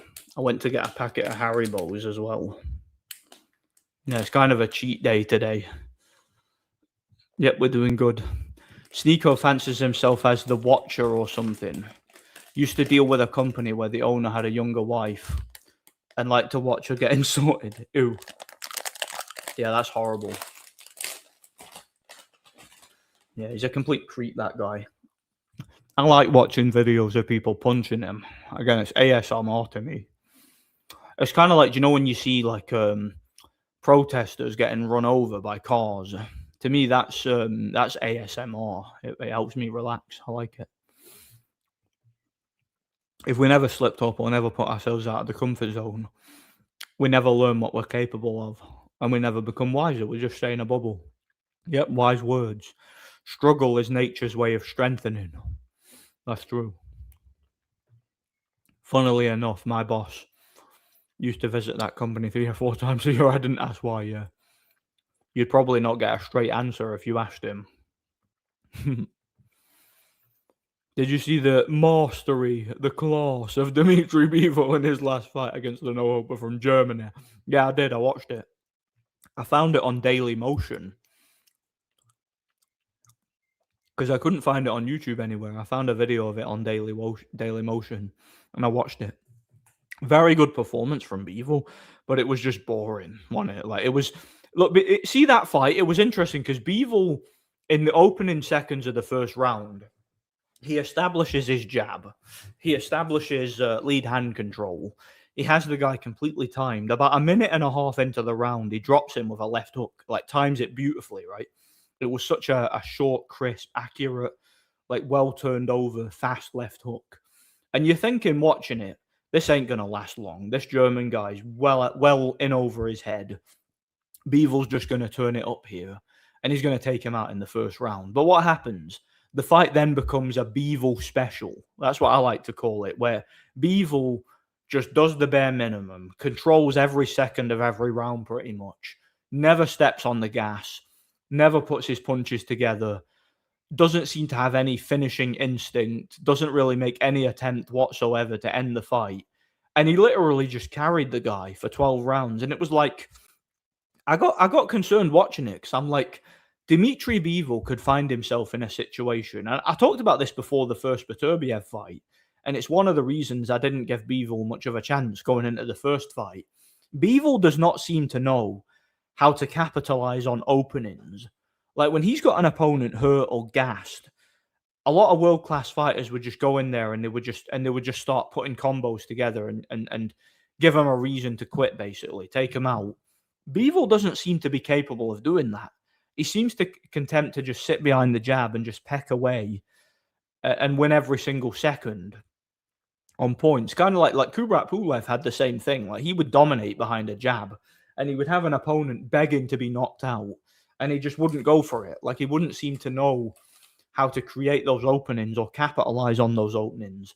It's the same thing with Bivol. So I enjoyed the fight in the sense that I enjoyed the performance from Bivol, like the boxing fundamentals, the skills and whatnot, but it was boring in the sense that it was so low energy because that German guy was trying so hard, giving it his all, but he was so easy to hit at times and his punches had no effect on Bivol. You just felt, Bivol, come on, it's time to step it up now and close the show and give the fans in Russia a spectacular knockout win, but he just didn't go for it. You know, I just don't think Bivol has that fighting mentality that a lot of top level fighters have, and it's always going to be a problem. Like, because if he fights David Benavidez and he has that kind of mentality, he's not going to win. He's not going to even come close to winning because he's not going to dominate David Benavidez and win a 12-0 decision, is he? That's just not going to happen, you know? Casuals are forming threads. Fantasy fight between Kawagi and Julio Cesar Chavez. Who wins? Yeah, the battle of the great Mexicans. I'll go with Kawagi because he knocks out everybody he fights. 12 have tried, 12 have failed, you know? Germans would have been heroes if they won. Yeah. You know, if Germany had won World War II, Hitler would be the Winston Churchill figure that Winston Churchill is now. And Winston Churchill would be the devil, right? People would be making memes about Winston Churchill. How Winston Churchill was like the evil slayer of Jews and all that stuff. And you know, they didn't do nothing. and they'll be talking about how Hitler liberated Europe from the evil British. And people would be again, Winston Churchill, instead of doing like Nazi salutes to piss off the left and making the media go into a frenzy, they would be doing British salutes instead. It would be a complete reversal. The Germans would be the good guys, and the British would be the villains, right? But because the Germans lost, they're the villains, and the British are the good guys. That's just how it is, Yeah, because they don't know where life came from. Because how could they? But if they would just read the King James Bible, they'd know. Yeah, Morik Gassiev versus Joker. Yeah, I was talking about that earlier. I think Gassiev should win because I don't really rate Tony Yoka. Again, he got his arse kicked by like Carlos Takam and Bacoli and whatnot, and I think Gassiev's a level above. I mean, Yoka's a lot bigger than Gassiev, and he's been more active over the years, but I think Gassiev is stronger, more powerful, and I think he should probably break him down. I go with Gassiev on points, though. Germany, yeah. Michael Eifert's from Germany. He's the hardest man in Germany since Fenotke retired, I actually like Bivol. He's very technically sound, humble guy, Christian. I just wish he fought more often, yeah. He's also based because he beat up his wife, and that's based. Didn't Bivol like slap his bitch around and say, "Get in the kitchen and make me a sandwich, bitch"? Like I can just picture Bivol saying that, No, but I'm only kidding. He is a humble guy. He seems it to me, and he's a good fighter. Got nothing against him. Fights are just kind of boring, Morik Gassiev, now WBA champ, destroyed Pulev. Yeah, he knocked out Pulev. Although Pulev was winning that fight prior to the knockout. Gassiev caught him with a left hook, though, and knocked him out. I wonder if Gassiev might angle for a rematch with Usyk. I mean, it would make sense. Because, again, they're both title holders, aren't they? So why not? I'd watch it. While you were gone, I made a quick banana shake, just bananas, milk, and a spoon of honey. Magic. Nice. Do you know, a customer at my work yesterday gave me a bottle of chocolate milk to thank him because I helped him last week with a situation. And yeah, he gave me a bottle of chocolate milk to say thanks. And he's like, "It's got protein in it. You'll like it." And it was actually quite nice. I drank it on the way home. I actually really enjoyed it. I've never had like a banana milkshake, though. That might be nice. Might try one. Russia is evil for bombing Ukraine. Yeah, those evil Russians. And those poor innocent Ukrainians who didn't do nothing. The Ukrainians didn't do nothing, It's not like Ukraine is like the people trafficking, hub of Europe, They didn't do nothing and evil Russia. Gassiev, such a disappointment after that Usyk fight. Seems to be going through the motion. Yeah, Gassiev went on a big hiatus after Usyk, and he's never been the same since. Never been the same. I think he's. I think that fight kind of humiliated and demoralized him a bit, but he has still had a couple of good performances. They just haven't been the same, have they? He seems to have really gone backwards. Just throwing this out, could Bivol have a sort of a phobia of hurting people like Chris Eubank ended up with? Imagine a few fighters have that issue. Yeah, he might just be too nice for boxing. Like I have that same issue as well. See, when I'm sparring, and I've been criticized for this in sparring, right? If I hurt someone in sparring, I stop and I apologize, and then I usually end up getting sucker punched. Like that's happened to me numerous times. Like again, it's a situation. See, when I'm in the ring and I'm just boxing, sparring, and like, see if I throw a left hook to the body and my opponent goes, "Oh," or if I like stick a like really hard jab in my opponent's face and catch him on the way in, I'll stop and I'll be like, "You're right," and I'll touch gloves and I'll take like a lot of shot of power off my shots for the rest of the round. But my opponent doesn't do that. Like my opponent can hit me with like 3 hooks to the head that snap my head back, and they won't even care. Like if I stop and stagger for a moment, they'll capitalize on it and just start kicking my ass. That's happened numerous times. But it's like some people just I don't know if it's like I would do that in a fight or if it's just in sparring that I do that. Because when I'm sparring, it's like I don't see it as an actual fight. Some people can't do that though. Some people, their ego kicks in and they've got to kick ass. Like if they get hurt, they got to hurt you back. And if they hurt you, they just want to hurt you worse. Like they've got that spite to them. Some people just don't have it, and I think Beevil's one of them guys. You know, he probably just doesn't want to. He's just too nice for boxing. He doesn't want to. He's got that same mentality I have. He doesn't want to hurt anybody. You know. I know it sounds like I'm bullshit, and I'm actually not. I'm actually like in person. I'm actually a really nice guy, and I don't like hurting people. You know. Yeah, we were all the bad guys. Yeah, all white Christians were the bad guys, really, according to the Marxist media. You know. I love the Russian accent. Yeah, get in the kitchen and make me a sandwich. I am pussy. Look at your face. You're a pussy. Yuri Boyka. Get me into that tournament. Wipe this trash off my floor. Where was I? I want to fight Adonis Stevenson. Adonis Stevenson is piece of shit. I think Beaver was a Christian. I heard he converted to Islam as well. I hope that's not true, though. I think he was a Christian at one point. In tennis news, I see Serena Williams got a wild card to play Wimbledon at 44. I can only presume that's in the men's singles. He's got no chance, yeah. Serena Williams clearly looks like a man to me. I don't care what anyone says. Yeah, I don't hate Beevil. Loved watching the Beterbiev fights, 2024 and 25 with my family. They were entertaining fights. I was quite bitter when Beterbiev lost the rematch. I thought he would win big, yeah. Well, I picked Beterbiev in the first fight. For the second fight, I thought Beterbiev would win, but I wasn't sure if he'd get the decision.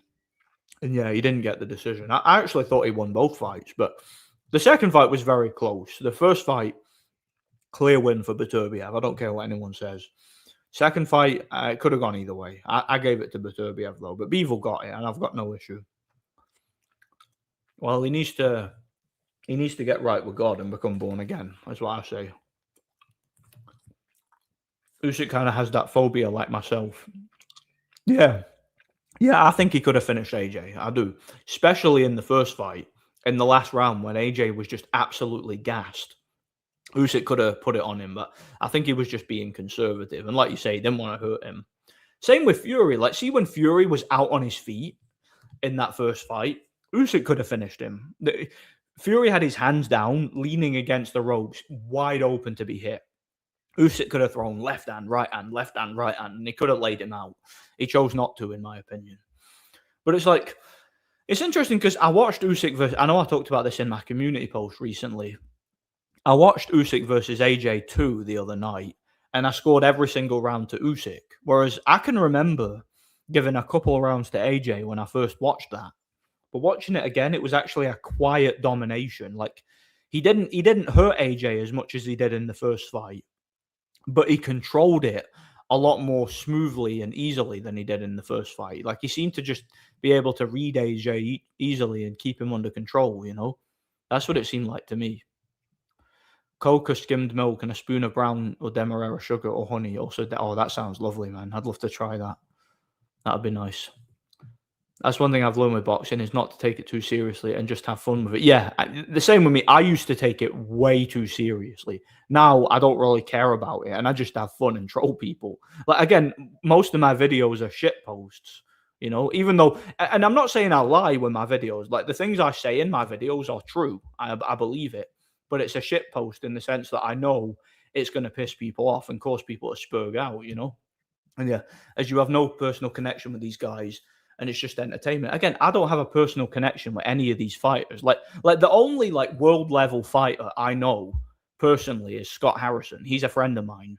Aside from him, nobody that any of you guys like have any affiliation with whatsoever, like any that you guys have ever seen on TV. None of these guys are personal friends of mine, and I don't give a crap about them. You know, that's it. I've got no connection to any of these people, and them losing has no bearing on my life whatsoever. My life is what it is, you know. Also, Nordic. Chris Millen Smith. I didn't watch the Rosinski fight, but I did hear about it. Apparently, it was a great fight. Another thing, the other day, for whatever reason, I don't know why I did this. I decided to watch Chris Billum-Smith versus Riakporhe, the rematch. That was kind of a boring fight, but a clear win for Billum-Smith. But the Rosinski fight, from what I hear, was a great one. Yeah, I heard it was a war. Go and get me a sandwich. Нет. Nakira zniada часы daki. Нет, comrade. Go get me a sandwich, comrade. That's brilliant. What was it? Do you remember in? It always reminds me of in GTA 4 where he goes, "Where is, where is Barbara?" He's like, "So are you full of crap or what? Where is Barbara with big titties, or Stephanie who sucks like a vacuum?" It's hard to believe that top level heavyweight boxing is not scripted. Moses seems like such an obvious globalist plant boxer, destined to be the new golden boy. Yeah. Well, they've always got to have one, haven't they? Whether it's Dubois, whether it's Tyson Fury, whoever, whether it's AJ, they've always got to have some Western, ethnically ambiguous hype job to be the guy that Usyk is scared of, isn't it? Or who's going to be the best thing since sliced bread, the new Ali. Would you like to be a super technical boxer who can't punch, or a good boxer and a big puncher? I'd rather be a good boxer and a big puncher, because then I would always have that equalizer. Like if I was a great technical boxer, I could just get robbed in every fight. Unless I can be like Sven Ottke and fight at home. But like if I can't fight at home, if I don't have that fan base, it's not going to work out, is it? So I'd rather have power so that I can at least take it out of the judge's hands,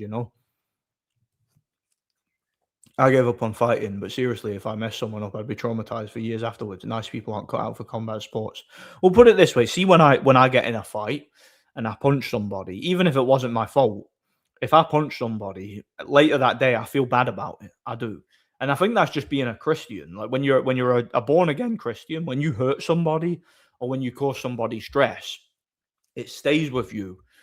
And you can't really get over it. It's one of them things where you really need to make amends for it, You think because that's the thing of becoming a Christian, you become hyper aware of how your actions and words affect the people around you. Your consequences, the consequences is your actions for other people, and it eats away at you. It's not good to deal with, Vladimir Klitschko, my favorite heavyweight, very technical and big punch. Yeah. Vladimir's technical boxing skills, his lead hand control, his technique is fantastic. And he was a one-punch knockout artist. Like that guy had everything, just about everything. Your Russian accent sounds like Ivan Drago. Was that deliberate? He was going to go into the same chemist as Arnie and Hulk Hogan, allegedly. Yeah. Is it Ivan Drago? He's like, I must break you. If he dies, he dies. Like, Ivan Drago's based. He's my favorite Rocky character. Like I rooted for Drago. I like the alternate ending where he just knocks out Rocky in the first round. I always root for Drago in that fight. I thought the second AJ fight was closer. Yeah, that's what I thought. When I first watched it, I thought it was closer. When I watched it again, I didn't give AJ a round. Same with the Fury rematch. I had when I watched that again, I gave every round to Usyk. I think it was a quiet domination. Like the rounds weren't as dramatic, and he wasn't as hurt as he was the first time. But I think the rematch was more of a quiet domination. Usyk just completely controlled everything. What AJ had in the first fight was a run of 4 rounds that he won 3-1. Never got a run like that in the second fight. Definitely never won 2 on the bounce. Yeah.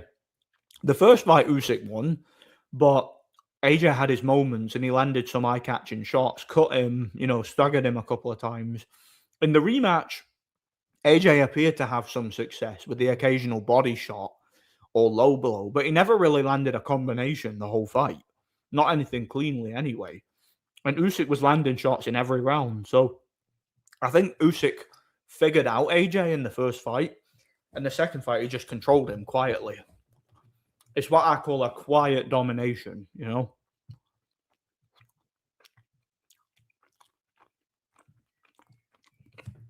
I don't know anything about Chris Eubanks' religion. I have no idea.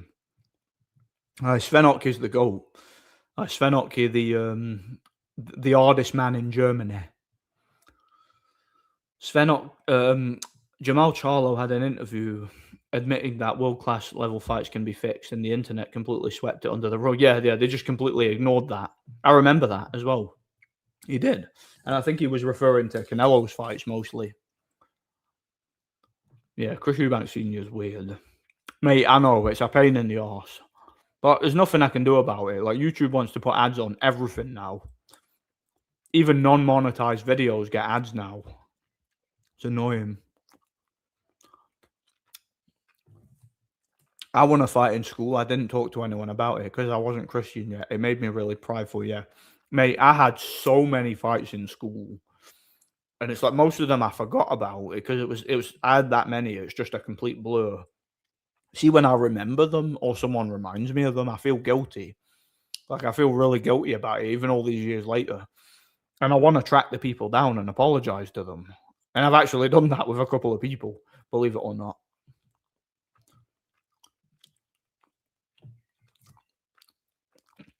Weird thing is, Ottke could pop a bit when the mood took him. The other Nardiello knew, Mundy knew. Yeah, he put those guys in hospital. Like, Sven Ottke didn't have many knockouts. But see, when he did have a knockout, it was brutal. Like that knockout against Nardiello, the guy was hospitalized for days, apparently. Mundine absolutely sleeping. Joe Gatti, Arturo Gatti's brother, he ended up with a brain bleed after Sven Ottke knocked him out, and he was forced to retire afterwards. So Ottke did have power. He wasn't the most prolific puncher, but he did have power, you know. Vlad had everything except for the chin. That's what Vitali had over him clearly. Every fight, he just seemed to control everyone with ease. Yeah, he did. That's true. Remember in John Wick 3 when John says consequences, then Halle Berry says, yep, consequences. Seems like these people don't think about the outcomes of their... Yeah, these people think about the outcomes of their actions, unlike Christians. Yeah. Yeah, true, absolutely. Christians are hyper aware of the consequences of their actions, you know? Yeah. Yeah, I agree. Oh, yeah. All of Canelo's fights are fixed, in my opinion. Canelo is no different to Kawagi. He's just a more successful version of Kawagi because, unlike Kawagi, he didn't punch in slow motion, so they were able to make his fights look real, you know? Thoughts on Gypsy Crusader? Not saying I agree with the extreme lengths of his message, but he's extremely entertaining. After what they put him through, I can understand why the way he is. Do you know, I've been asked about him before on here. I actually don't know a lot about him. I've never I don't think I've watched any of his stuff more than like a couple of seconds of it. So I don't really know much about that guy, you know. Yeah. Kovalev and Canelo. Anyone that thinks Kovalev would legitimately lose to Canelo in a real fight just doesn't understand boxing, you know. Kovalev forgot everything. He forgot how to jab. He forgot how to move. He forgot how to block. Forgot how to slip. He suddenly became feather-fisted. Suddenly became glass-chinned. It was ridiculous. Yeah. They made Kovalev sell out because he was being accused of assault or some shit, which was nonsense. Yeah. That was part of it, for sure. Feel like he got the gift against Golovkin. To me, even the first fight was rigged with Golovkin. All the Golovkin-Canelo fights were sparring sessions. In a real fight, Golovkin would do to Canelo what he did to Matthew Macklin. Would have been no different. He would have just smashed him, knocked him out in a few rounds. But he sold out. He sold out for the money and the industry connections rather than it was his pension. Golovkin had his career, did everything he wanted, and then he got his pension for the fixed Canelo fights, you know. Benavidez versus McCalkin, almost done. You got Benavidez easily. No, McCalkin's a pretty good boxer, but Benavidez will beat his ass because I don't think McCalkin's anywhere near as good as Zurdo. So I think he'll beat his ass. Benavidez will, you know. Lennox being KO'd by journeyman Oliver McCall was a cocaine addict in the second fight, broke down. Yeah, I know. That's the thing. A lot of people credit Lennox for winning the rematch, but I don't really because that rematch was basically fixed. You know, Oliver McCall was mentally ill. He lost his license for his performance in that fight. He let Lennox beat his ass and didn't even put a fight up. So I feel like that was a rigged fight. I don't really think there's much to it, you know. Yeah, the Callum Smith one was obvious too. Imagine if Usyk had fought Canelo. Usyk took it. That would be hilarious if that happened. But the people would still say it was real, you know. I'd have liked a Sven Otke versus Matthew Barney fight over 144 rounds. First 72 in Germany. Then they get on a plane for the second 72. Yeah. That would be literally just 72 rounds to Otke. He would win every round. But he wouldn't hurt Matthew Barney once because he's that hard, you know. Benavidez is good. Probably beats Beterbiev. Now, yeah, Beterbiev is like 41 now. So he must be on his way out. Been out of the ring a long time, had a bunch of injuries. I think Benavidez will probably stop him now. And I think he'd probably stop Bivol too. Because I think Bivol would put him out of his... I mean, Bivol would try to outbox him, but not really try to put him out. And Benavidez would be like, hang on a second, this guy ain't going to hurt me. He would just throw caution to the wind and he'd just stop him, you know? Every time you eat, it reminds me of the comment I mentioned in another live. Left on your video commentator, I came here for boxing, not to hear you munching. Shut up, you love it. Yeah, yeah. The guy was moaning because I was eating crisps. I remember that. And then he was bitching about it, and I was like, nah, you like it. This time it's not crisps though. This time it's Haribo's. It's these. Look how sugary they are. They're actually really nice though. I like them. I've not had them in ages as well. I like them. My missus bought me them. Yeah, Callum Smith is overrated, absolutely. But he would beat Canelo in a real fight, in my opinion.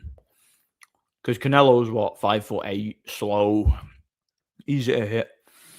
But Callum Smith wanted the money. He wanted his pension. But the ironic thing is, literally anybody Canelo fought at middleweight or above would probably beat him if the fights were real, you know?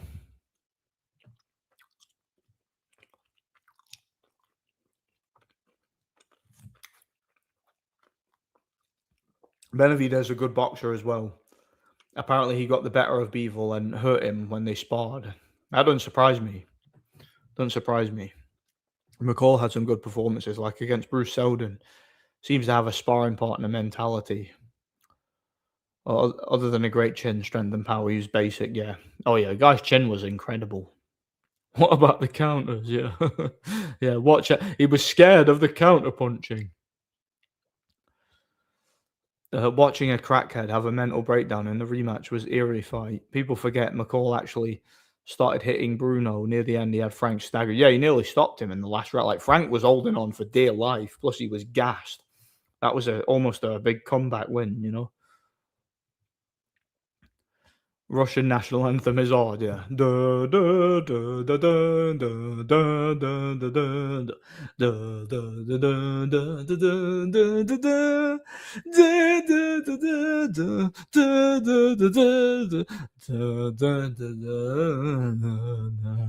don't know the rest. The funniest guy, yeah. By the cola bottles. And they're like, my teeth won't allow those, yeah. I shouldn't be eating them because I had dental surgery like 2 weeks ago, so I probably shouldn't be, but whatever. I'm a filthy addict in it, so I can't stop. Canelo has knocked out one person with a counter, and that was like 15 years ago, yeah. I've never seen Canelo counter, ever. I just see him walk forward and plod and throw like overhand shots. That's all I see, really. The occasional hook to the body, you know? So Canelo couldn't KO Daniel Jacobs, but he can move up to light heavyweight and KO Kovalev. He couldn't knock out Matthew Hatton, but he can knock out Kovalev. Yeah. Yeah, Usyk's beat up a few Brits now, isn't he? Good for him. Canelo once being lined up to fight Kawagi. Simultaneous knockout, therefore a draw, yeah. That'll be like a double KO. That's what that fight would be. Imagine that. But yeah, Jorge Kawagi is a badass. He's never had a loss. And of course, all these fights are real because all fights are real, you know. Now I want some goy ribos. Might get them after the gym. Yeah, go ahead. Go ahead. Why not? It's up to you, innit? That's so nice, man. They're addictive. Thankfully, I've only got one packet because I could easily eat 2 packets of them. I'm still a fat ass by heart, you know. Even though, apologies if it's been discussed. Yeah, we talked about Italma Hrgovic earlier. I think it's a very tough fight for Italma if it's real. Because Hrgovic is big, strong. He's got a Giga Chad jaw. He's hard. He can punch. If he comes to win, it's an interesting fight. Right now, I would favour Inoue over Bam, probably on points, because he's so much more experienced and he hits so much harder. But I think in a couple of years, when Bam improves a bit, if he does, he'd probably win. But right now, I go with Inoue. Have you ever watched the comeback video in the Mike Weaver versus John Tate bout? Do you know? I think I did watch that. I think I watched it a long, long time ago, if I remember rightly. You reminded me of that wrestling tag team, the Bolsheviks, who used to do the Russian national anthem before the match back in the 1980s villain heat. I rewatched Dubois versus Hrgovic. Honestly, I was impressed by Hrgovic's skills. I thought he outboxed Dubois more than I thought first time round. Yeah, if it wasn't for those headbutts, Hrgovic wins, but they allowed Dubois to headbutt and low blow as much as he wanted. So I guess rules of boxing don't count. You know, when you've got a hype job who needs a helping hand. Anyway, guys, I'm gonna wrap this one up because I've got plans this afternoon. I promised I wouldn't be on too late because my last one I was on like 4.5 hours or something. So yeah, I'm gonna end this one a little bit early tonight, and I'll get to you guys again. I'll probably have a video next week if I can manage it. I still want to finish the editing for that Chad Dawson video. I've not finished that yet. I've got like the footage and the audio ready. I just need to put it all together. We'll see when I get the time to do that. So yeah, I'll see you guys next time. God bless each and every one of you. Enjoy the rest of your Sunday. And yeah, stay vigilant. See you later. Thanks for coming.